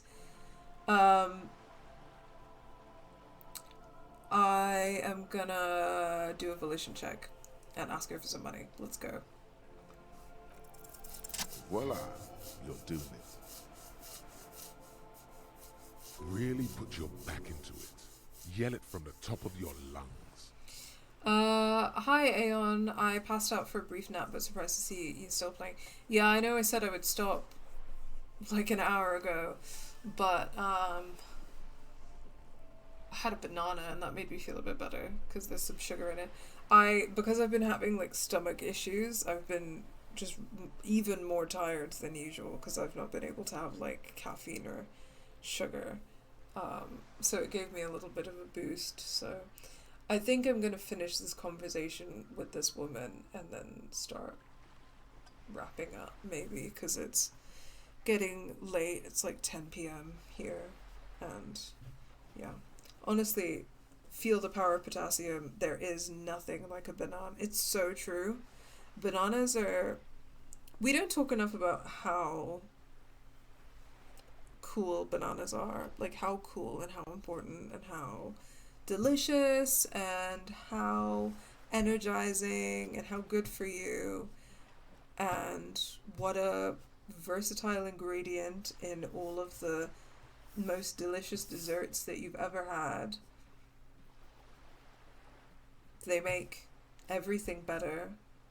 Banana bread is one of my favorite things in the world. Put some banana on some cereal, put some banana on some porridge, put some banana on some pancakes, a little chocolate sauce, you know, some waffles, some French toast, put some banana on that, a little maple syrup, maybe a little chocolate sauce. Bananas are just fried banana desserts, banana fritters, delicious, wonderful. Banoffee pie, wonderful. Bananas are just great, man. They're so good. I love bananas. When I was a kid, I was so obsessed with bananas that I would like try to eat multiple a day, and my mom would have to try and stop me. And one of my nicknames was Little Monkey because I loved bananas so much. I still fucking love bananas, man. Unparalleled. Anyway, that's my TED Talk. Thanks for coming to my TED Talk about bananas. I just really love them. Love a banana peanut butter Sammy with a glass of milk. I am allergic to peanuts. So unfortunately I will never experience that. But I love that for you. We are talking about nanas. We are. Yeah. Brief interlude to talk about how bananas are... She's that bitch. Bloody love a nana. Absolutely. Absolutely correct. Okay, I'm gonna go back to shaking down this rich woman.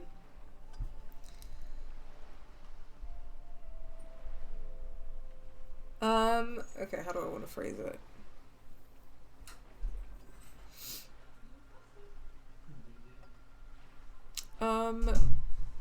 You seem rich. Can I have some money? Why, yes, I am rich. How much money do you need? Hopefully not too much. I couldn't bring all of it with me. She's surprisingly nonchalant about this. Could it be that she somehow knows more about your predicament than she's letting on? I need 100 real. That's a good sum. Not too small, not fantastically large.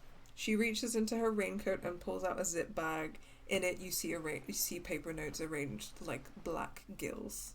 She removes a few notes and hands them to you. The paper is cold and oily to the touch. Whoa, whoa! Did you see how easy that was? Ask her for more. Toot toot, train to Moneytown. Wow, yeah, I did it. Now I can pay off my debt with that guy. Amazing. Bananas are part of making black sesame smoothies and love those. Oh, nice. Yeah, banana is a key ingredient in the smoothie. That's also true. Good catch. Money.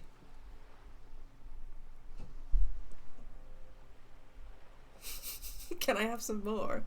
This may seem like odd behavior for a police officer, man, but it's a perfectly common side effect of He squints at you. unusual medical episode. It's all right, Lieutenant. I really did bring as little cash with me as possible to avoid attention.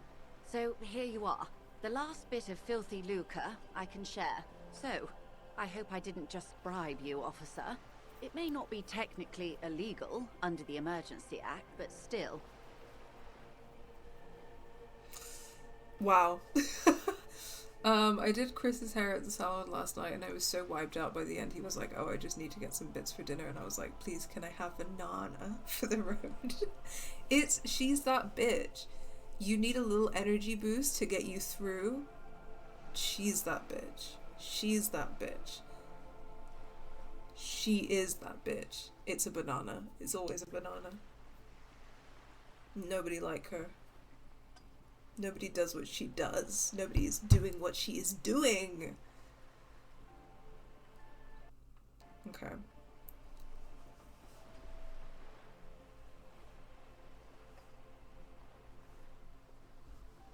I'm still getting my head around this whole money concept. You were just helping me out. I love shaking down a rich woman and also giving her shit. So funny that you are worried about this and not your ruthless exploitation of the entire human race. You're right, man, that donations are permitted under the Emergency Act, unseemly as it may be, as long as they are properly logged with the precinct. Which he most certainly will do. Now, how else can I help the RCM today, besides supplementing its salaries?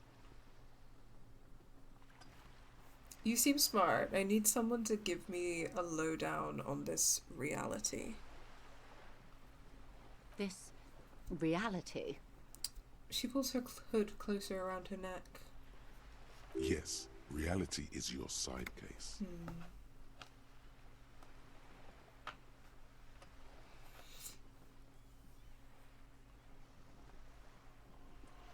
It's related to that medical episode. I have trouble remembering even the most basic terms of reality. Ah, yes, the episode. Sounds like an acute case of encephalopathy, now that I think of it. She puts down her thermal cup and looks at you. Be phased, madame. He functions perfectly well. He only needs a lowdown on all of reality. We may be here a while then. Ask away, officer. I'll help however I can. All right, we're in. I know these all look good, but begin with the first, okay? Where are we? We're in Martinez, baby. Baby? A casual term of endearment popular among the 50-plus crowd. It's a disco holdover, pay it no heed. I'm a disco holdover myself. Aren't we all? And what is Martinez? Martinez is a district of Revachol. A very small district tucked away near the industrial harbour, north of the 881 and Jamrock. Okay, yeah, so that kind of clarifies that Martinez is a district in the city of Revachol. Cool. That is helpful. And it's obviously like the harbour district. You would be excused for not knowing about it. Unimportant, they say. Forgotten, even.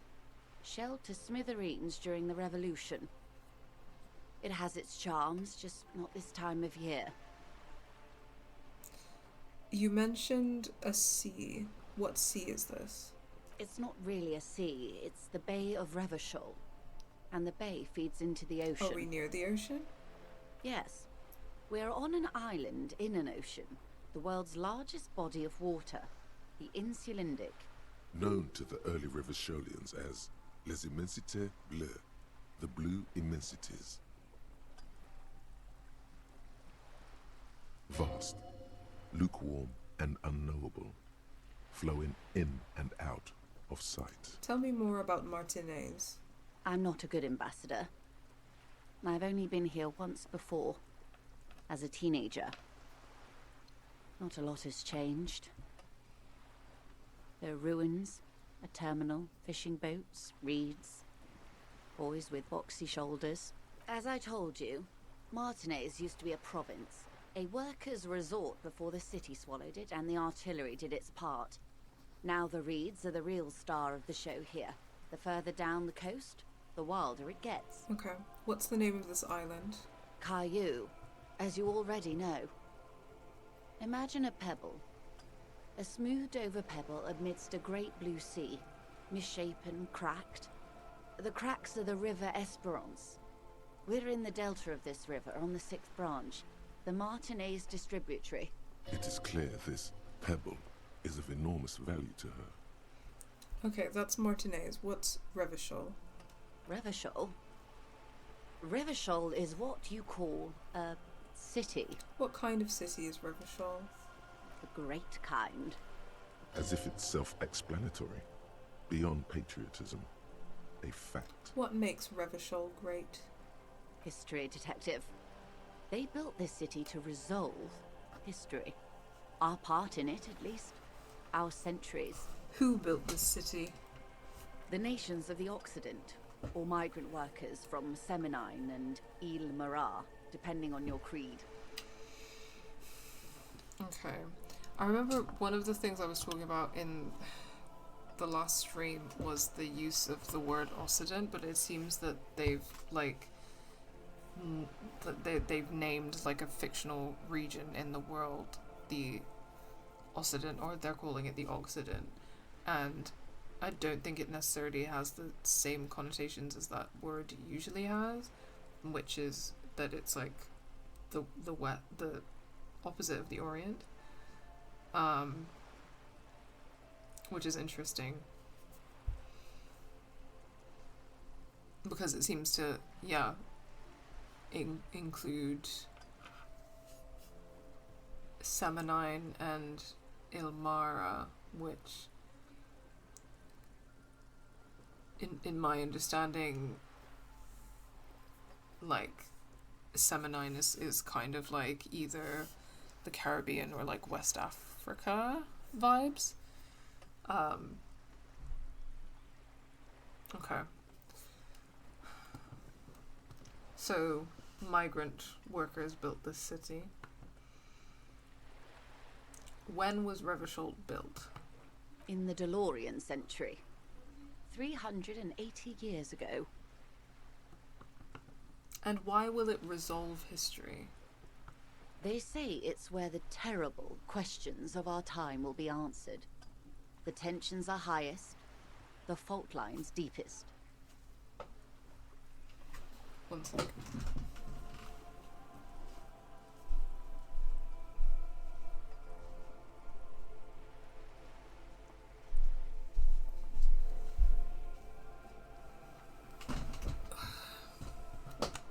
By that I mean conflicts. Ideological conflicts. The stuff of men. Wow, no pressure on Revachol was just built as the city where the terrible questions of our time will be answered. The ideological conflicts and all. Why here? We are standing on a fertile, self-sufficient island able to sustain up to 200 million people in the middle of the Insulindic Ocean, the world's connective tissue. It's where the money is. It's where the money is.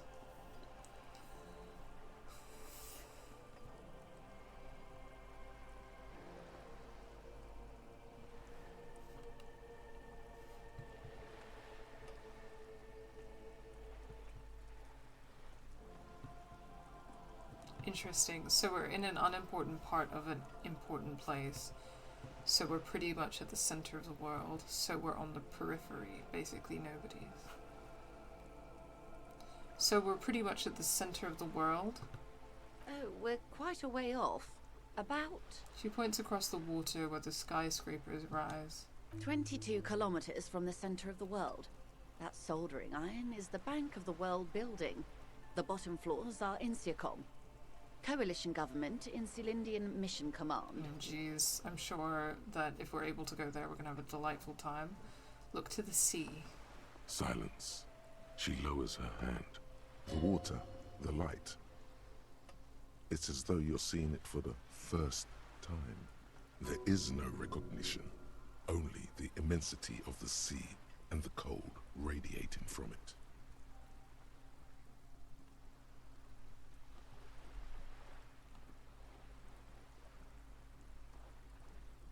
Say nothing. Observe the large body of water swelling, cold. She observes your eyes scanning the horizon, then breaks the silence, slowly.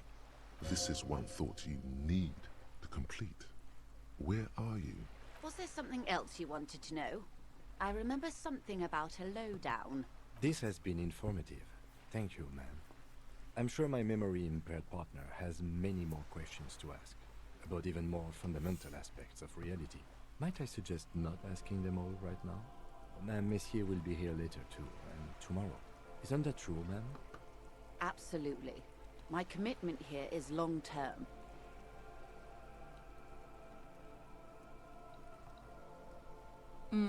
Okay, fine. You're right, Lieutenant. I'll continue later. It's better not to eat all your candy at once. Indeed. I'm always at your service. Okay. What times are these?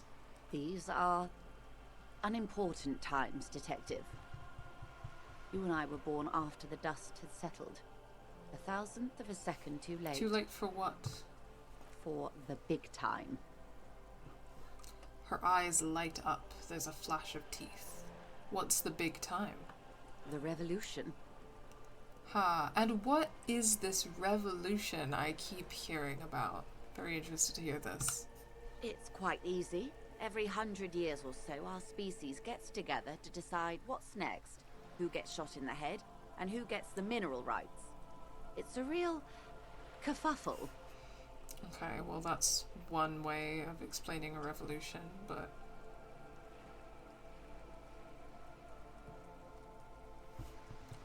Who got shot in the head? Those would be the communists. Generally speaking, 40 million people got shot in the head during the World Revolution. World Revolution. But the communists, they all got shot in the head. Oh, and the anarchists too. They shot them well. So well, one forgets they even existed. Did the communists and the anarchists shoot back? Did they ever? Before they got shot themselves, they shot 2 million people.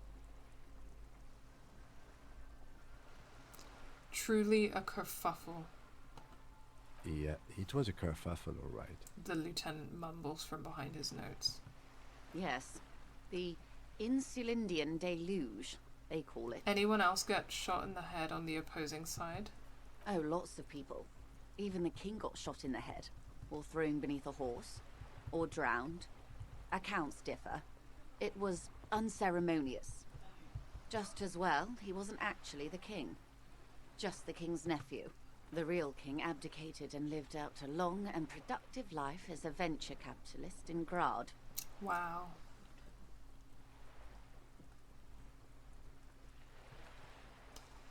Cowardly king.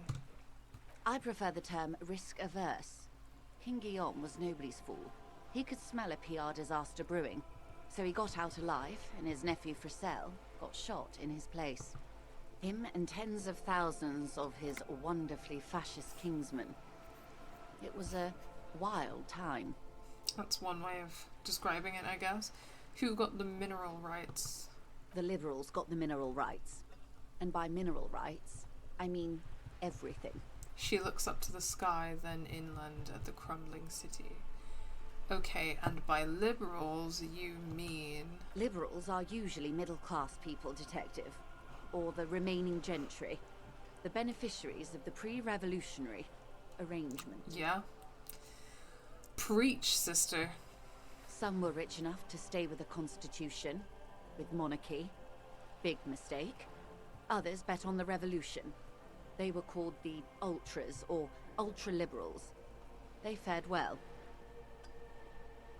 How did the liberals win it all? They didn't win so much as survive. We were the last ones standing when the war ended. Everyone else got shot in the head. Alright, never mind. remember? I take back my preach it comment because I forgot that she is one of them. She's one of them. Of course. There, yeah. If everyone got shot, who was there to surrender to? To foreign intervention. The coalition. Those people really took the mineral rights. Wait, you just said that the liberals already took everything. The liberals took everything that wasn't nailed to the ground. The coalition took the ground. The ocean, the laws, and the people. Okay, there we go. Okay, so the laws of the coalition are the laws that are being enforced in Revachol. Who are the coalition? The coalition of nations.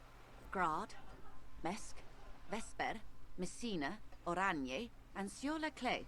The armed center of the world. They landed here and ended the revolution. It was the moralist thing to do. Okay, I can see... I said earlier that it was giving NATO vibes, but I think that Lalin, you mentioned earlier that Sur-la-Clay is basically like France, and I think you shared something in the Discord server, Oranje, which I think is a play on orange because of the related history of Protestantism and the color orange and such. Is like sort of like the Netherlands, and Mesk, I think maybe it's giving Spain vibes. I know that Manana is from Mesk, and we were kind of debating earlier whether it was giving Spain vibes or whether it was giving so like European vibes or whether it was giving Latin American vibes, but I don't know. Vesper and Messina and Grad I'm not sure about, but so it's potentially giving EU vibes. So we are under EU occupation. They landed here and ended the revolution. Okay. There is bitterness in her voice, tempered with understanding. She is critical, but ultimately understands the cause. Moralist? The moralists believe in keeping everything exactly the way it is. They believe in mineral rights and not shooting people in the head. At least not in the same manner and volume as the others do. They are the long-standing provisional rulers of Revachol now, the coalition government. The rulers of Revachol, and also the world. These guys are strong. Right, so it's European imperialism. Okay.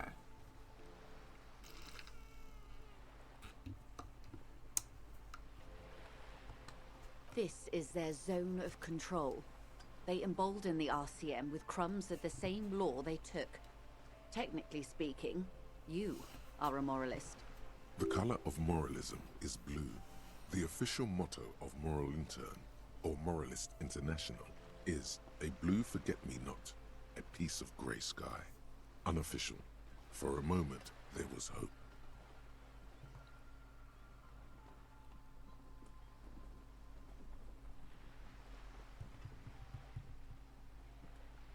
I don't think I am a moralist, ma'am. I mean, she's correct because he's a police officer, which does make him someone who he enforces the laws of the coalition and he upholds the status quo. But I'm also trying to, at the same time, be a communist. So contradictions continue to be at play. Of course. Not easy to be moderate about head shooting in your line of work. When was this kerfuffle? The turn of the century revolution? Don't answer it. It's a trick question. The revolution began in '02 on the Isla of Grad, though by the end nearly the whole world had gotten involved. World revolution. I wish. Who started it? It wasn't a who, but a what. A pandemic of Zarat, a particularly virulent prion disease, which the authorities in Grad proved unable to contain. Then Mazov came along and overthrew the government. What did this Sara do? It made people overthrow their government. Stop it. Is this literally like the pathologization of resistance again? Has that come up as a theme again? We were just talking about this in Detroit Become Human playthrough. Grad is either Germany or Russia. I can't quite remember. Okay, interesting. I think Mesk is a sort of weird hybrid of Spain, Mexico, USA, and probably Brazil. Okay, interesting. I'll kind of wait to, I guess, get more information in the game. But yeah. No way. Indeed. Zarat is a highly infectious microorganism that destroyed brain tissue. The actual causes of the revolution were material. The pandemic only provided the spark. Girl, so, like, is it a materialist analysis of world revolution of the proletariat, or is it pathologization of world revolution of the proletariat? Because I don't know if it can be both at the same time, in your opinion. Those are kind of contradicting. Where did it spread from there? From Revachol and Grad? Not far. The world managed to cauterize itself. Mazov's government was overthrown in '08, and the coalition crushed the Revachol commune 2 years later. It was the end.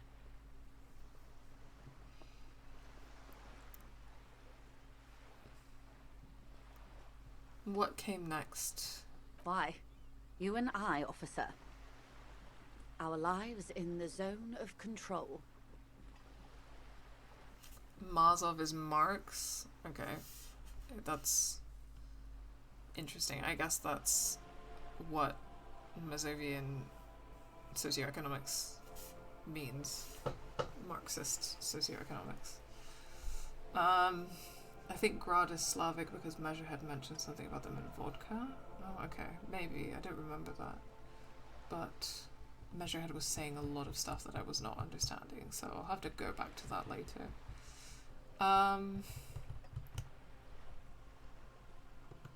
Something tells you her life and yours are not that similar. Maybe it's because she has a boat and you have that necktie. Our lives are very a different pair of from each other. pants. No doubt. But we share the same time and position on the planet's crust. That counts for more than you think. What is the zone of control? A city-state divided into free market zones under the everlasting interregnum of the Coalition of Nations. And you, of course, the citizens' militia. Wow, okay.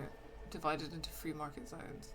So, a city-state divided into free market zones. So you're saying the zone of control is Revachol? Coalition of Nations and the Citizens Militia that is the law enforcement of the Coalition of Nations. The clatter of typewriter keys fills the main hall of the reappropriated silk mill. Precinct 41. Chad Tilbrook presses enter. Outside, Officer Elfboy Williams slams the door of an armored motor carriage. The zone of control is the third incarnation of Revachol, after the failure of the suzerain and the commune. The suzerain being the monarchy and the commune being, I don't know. What happened in the rest of the world? Modernity. They developed the marvels of the inter-eastlery communication. Telematic milieus, radiation, coloured plastics. Meanwhile, in Revachol West, the aftermath continues for the 5th decade. It's been like this for how long exactly? 43 years. Hard to fathom, I know. What have we been doing all that time? The 20s saw a decade of urban war, west of the river levelled, offshore platforms in flames. Still, it's regarded as an improvement on what came before. 08 to 19 was simply hell. And after that? The 30s? Things settled down in the 30s. Revachol East transformed itself into the world's largest tax haven, with the international community's blessing. For the first time in a long time, it seemed like things were going somewhere. Were they? No. It was a market mirage fueled by cocaine and quantitative easing. The 40s dispelled it like a cold splash, an Isla-wide hangover, you might say. And here we are. She curtsies. Welcome to reality, baby. What would you have done differently? Good question. What would you have done differently? I asked you, who are you in all this? And I asked you, past-less detective of the Citizens Militia, what insight has acute encephalopathy given to you?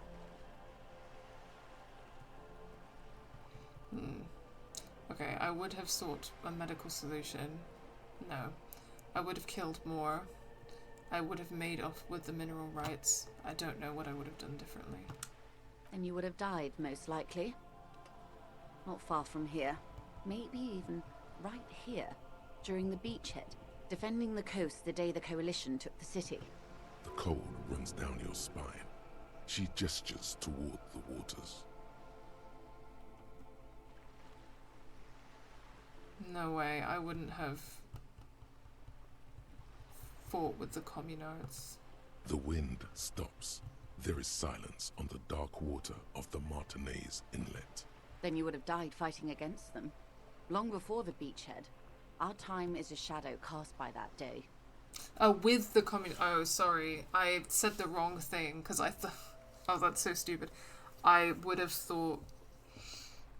I thought, like, I wouldn't have fought with them, as in I wouldn't have fought against them. Ugh. Never mind. Accidentally said something anti-communist. Would you say it was a bunch of apes duking it out? Why, of course. We're talking Duke Out Central. Full swing intraspecies warfare. And the apes, were they evil? No. I would say the apes were neutral. Sounds like evil to me. On the other hand, maybe you're right. That's enough about the times. They are what they are. Who knows? An afterbloom may yet come. Anyway, enough sentimentality. Is there anything else you want to know? Not so fast. Who is she in all this? Ask her who she is. She owes you an answer.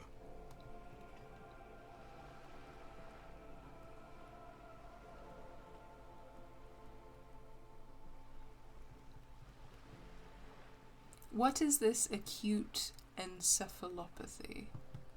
It's a neurological disorder caused by a lack of vitamin B in the brain. Symptoms include a retrograde amnesia. It's quite serious. You should get yourself checked out. She conveys it in short, cold bursts, trying not to invest too deeply in the condition of this doomed detective, in case he goes down later, souring the entire portfolio. What causes encephalopathy? Well, it's either bariatric surgery or long-term alcohol use. It's definitely the drinking. She nods slowly. Yes, and perform autoerotic asphyxiation on yourself with your funny necktie, out in the open somewhere. Thanks for that horrific necktie. I want to know what you are. She won't maneuver her way out of this one. Who are you? I am the vilest of the vile. A traitor, a devourer of nations and infants. Okay, surprisingly honest. I am an ultra. What's an ultra? An ultra-liberal. It's a type of liberal. From the revolution. It's, not the moderate kind. Dios mio! Draw across. A liberal! Yes. I am the nether creature of the Forbidden Swamp. I pushed the king under a shit wagon and betrayed the revolution. My kind surrendered the nation to financial colonists. Ooh, hold on. Before we get into that, Charlotte is pointing out that bariatric surgery, aka gastric band surgery, aka dangerous attempt to stop fat people being fat. So, what did she say before? What causes encephalopathy? It's either bariatric surgery or long-term alcohol use. So, in other words, bariatric surgery can cause a neurological disorder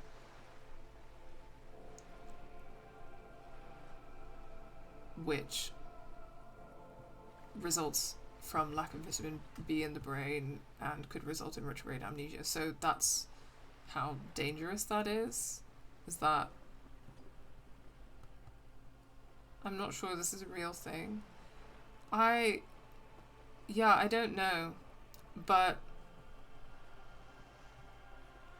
that's interesting. I mean, she's saying that you could get retrograde amnesia, like you could get neurological issues from bariatric surgery going wrong. Like, does that sound right? I don't know. I've never heard of well, maybe I have heard of it before, but it doesn't sound familiar. I really don't know anything about it. In the logic of the game, I think that's true, but I don't know what they mean by mentioning bariatric surgery. Okay, that's confusing. Let me look up bariatric surgery. I mean, it's true that long-term alcohol use can cause issues with memory. Yeah, so weight loss surgery is what comes up when I Google that. Weight loss surgery, sometimes called bariatric surgery, is a treatment for people who are... Okay, whatever.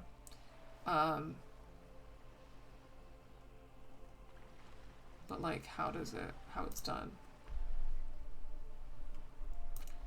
The stomach is divided in two, creating a small pouch at the top. The new stomach pouch is then attached to the lower part of the small intestine. There you go.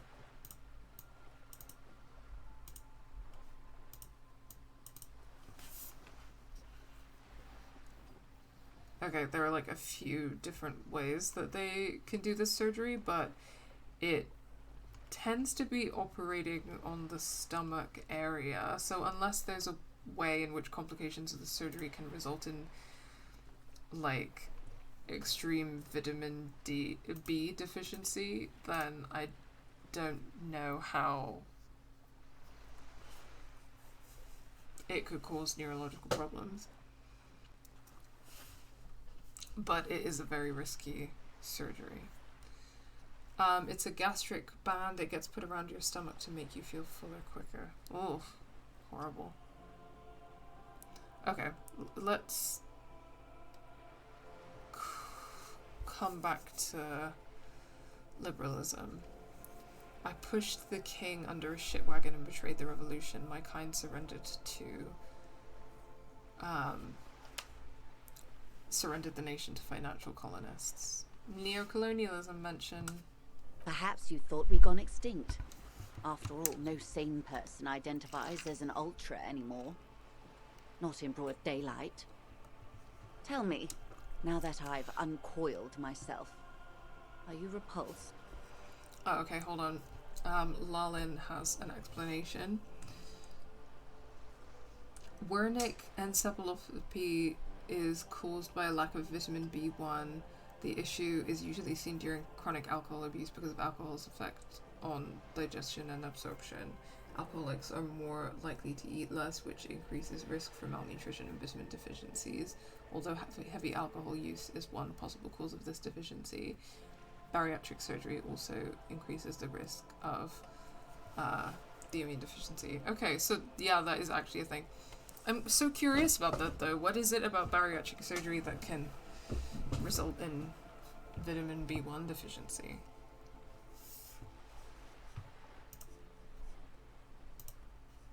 Yeah, I didn't think it was necessarily outside of the realm of possibility because, like, it's saying that it's a neurological condition, but it's caused by vitamin B deficiency. So even though it's operating on a different part of the body, it wouldn't necessarily matter because the cause of the neurological condition is the vitamin deficiency. I guess because it can affect your digestion. That could make, yeah, that makes sense. And absorption, vitamin absorption, I'm assuming. Okay, interesting. Well, anyway, that's valuable information because that's just another reason why weight loss surgery is horrible and very risky and not a thing that anybody should do, and fat phobia is incredibly dangerous. So, there we go. In her green eyes, you see a mixture of truth and self-satire. Decades of guilt and pride. Okay. You're an interesting woman, Joyce. I guess at least she's repulsed by herself and her own liberalism. Forgive her. Forgive her? But only because you like pearlescent teeth and those light green eyes. I don't forgive her. I don't forgive her.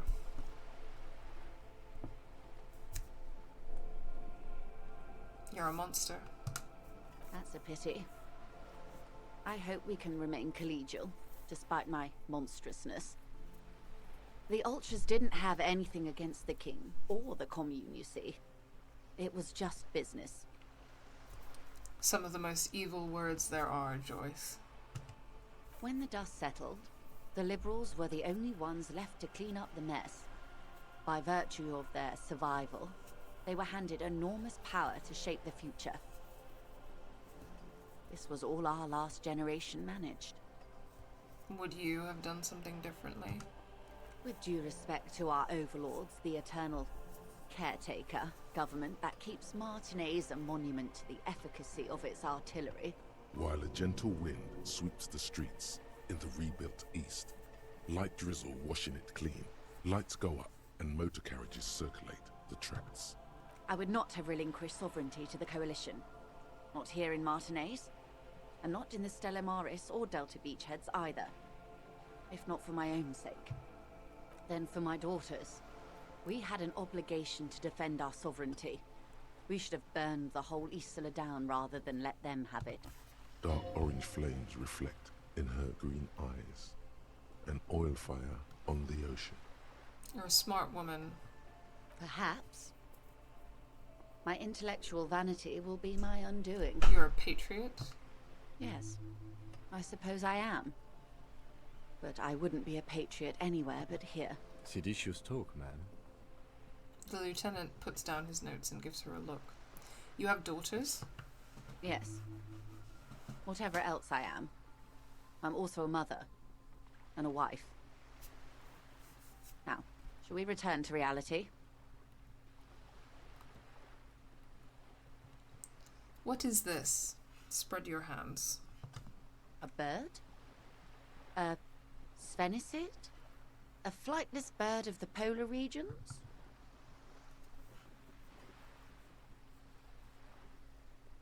Keep guessing. Some sort of krill hunter? No, wait. You're an ancient ruin. A symbol of hubris and decay. Half submerged in some salty sea. What? Really? Of course you're not, my dear. I'm just terrible at guessing games. I mean, what is this place here? Ah. This is the pier of Rue de Saint-Ghislain, 33A, where the tenants have been kind enough to rent me a slot. Or two. What is Rue de Saint-Ghislain 33A? A pre-revolutionary tenement. Old buildings are called tenements, you see. And new buildings, bâtiments. After les bâtiments nouveaux. But 33A and 33B are not nouveaux. They're old. She looks up at the crumbling facade. This one used to be 8 to 10 stories tall. A real high-rise by the standards of the last century. Built to mirror the skyscrapers across the bay in the Delta. That was before the war, of course. Who lived in them? Mostly the urban middle class, I believe. This was once primo real estate, before the cannons lopped 4 or 5 stories off. Splat, splat. From a dilapidated balcony, a young girl in odd clothes gives Joyce the evil eye, a red paintbrush held to her throat. Wonderful.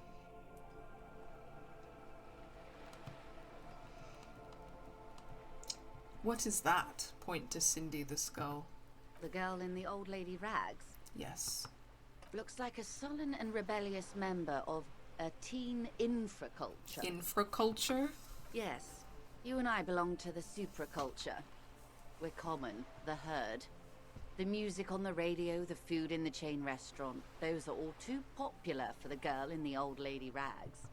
She prefers a fantasy world, an infraculture with its own dress code and vernacular. It is an illusion, I'm afraid. There is no refuge from the supraculture. Wow. I understand everything. Make it more complicated somehow. I can't. That's how simple it is. One may dye their hair green and wear their grandma's coat, all they want. Capital has the ability to subsume all critiques into itself. Even those who would critique capital end up reinforcing it instead. Oh my god, you ate with that, Joyce. But it's kind of crazy that she's kind of eating with some of her political takes when she's like a self-professed liberal, because like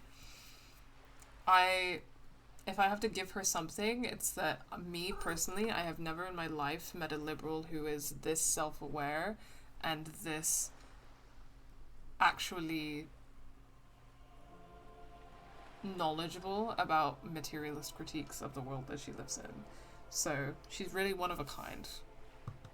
All right. What next?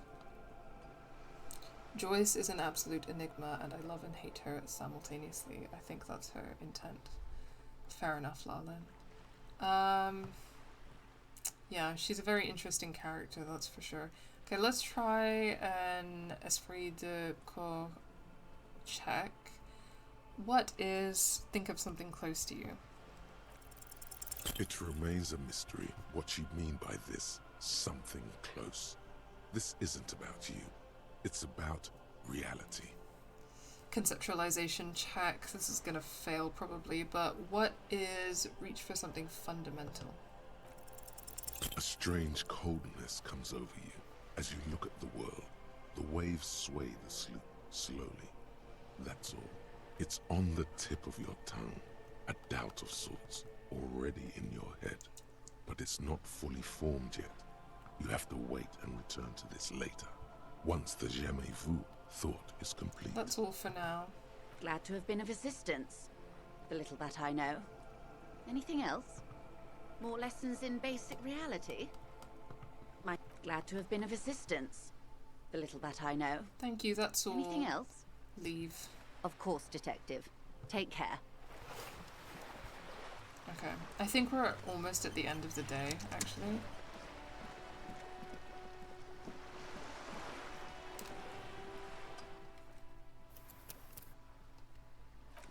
Because the day ends at 9 o'clock, right?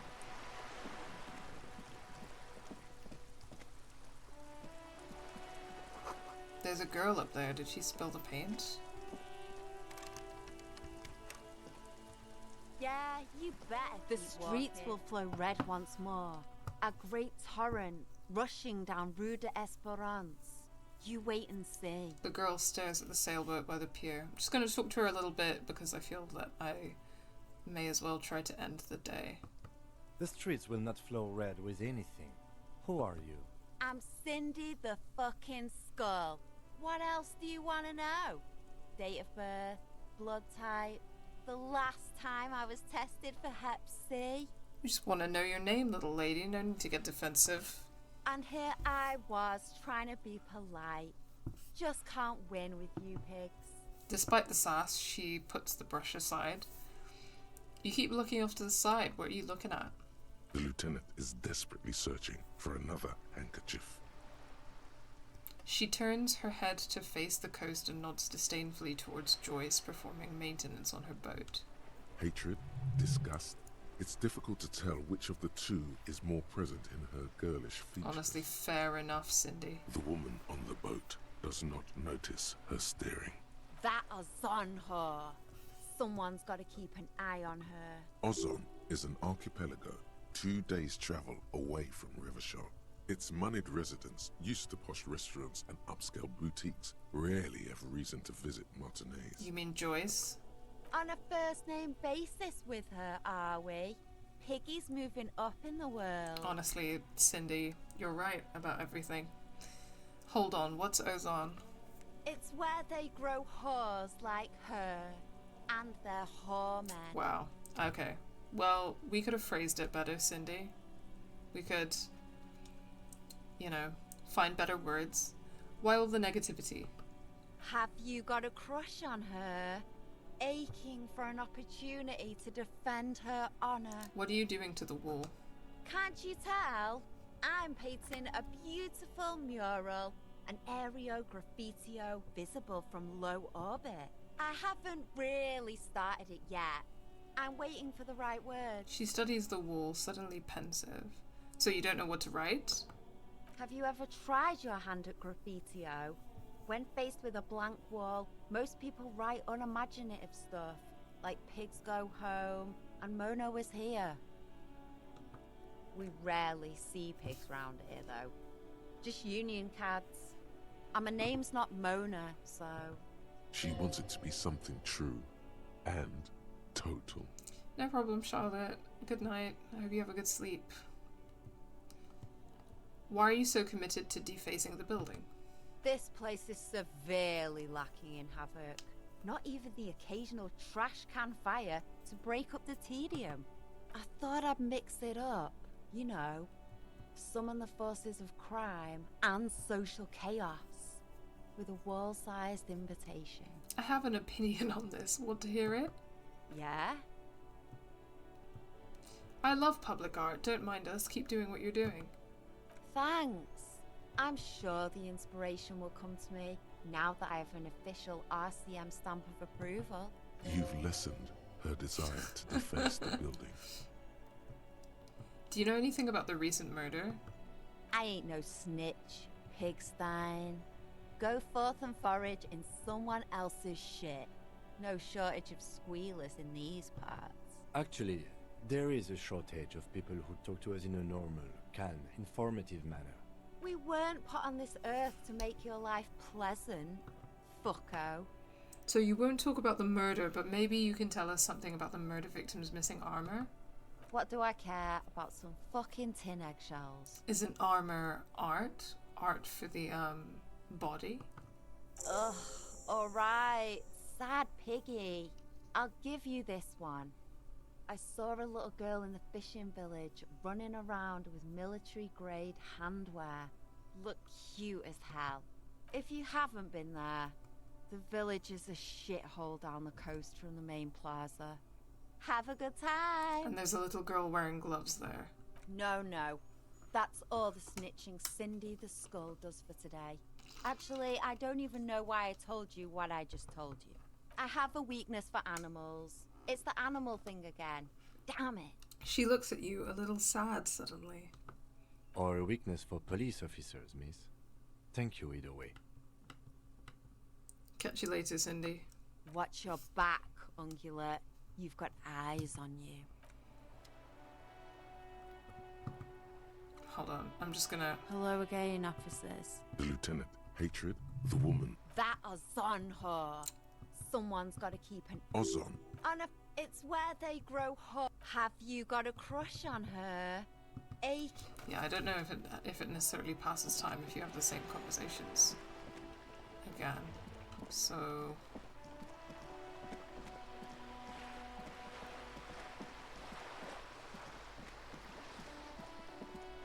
I feel like I've talked to most people back here. But let me talk to Annette again. I wonder if she has anything new to say since I talked to her mum. The lights are so pretty when it gets dark. You can stop calling me sir. I am but a working man. No, sir, I can't. It would be too tiring to refrain from it. It's already tiring enough to remember to say it all the time. It's nice of you to say I could stop, though. I get you. I, for example, can't stop making this face. Point at your face. That's a friendly enough face, most of the time.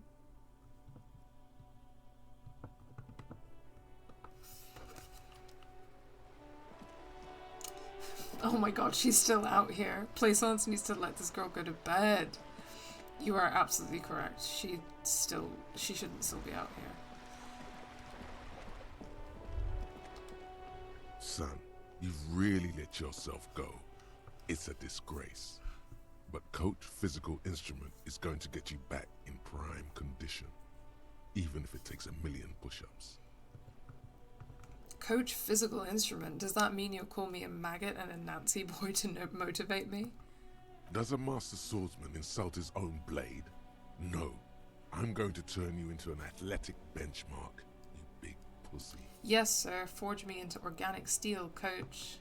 It's going to take blood, sweat, piss, and tears. But when I'm done with you, boy, you will be a master athlete. Why piss? When a man sets his mind and body on something and gives his 110%, he is sometimes going to piss himself.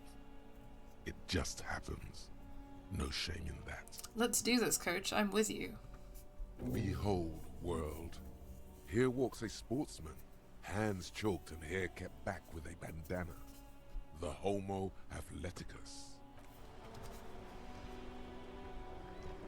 Okay, so it's 9 o'clock. I don't know what to do to end the day.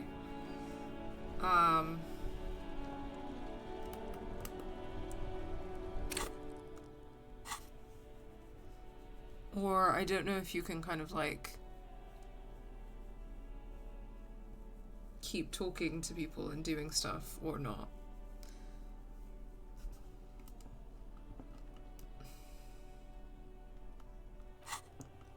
Gonna check my journal real quick. End of the day debrief with Kim. Kim can answer any lingering questions.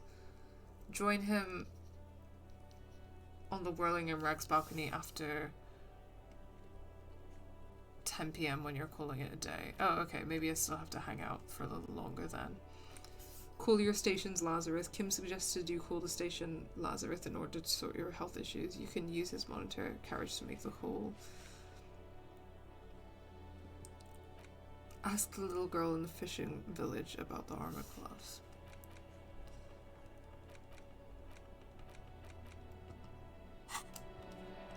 Okay, well, it seems like maybe I need to play on a little bit to get the end of the day debrief with Kim, like actually play until 10 p.m.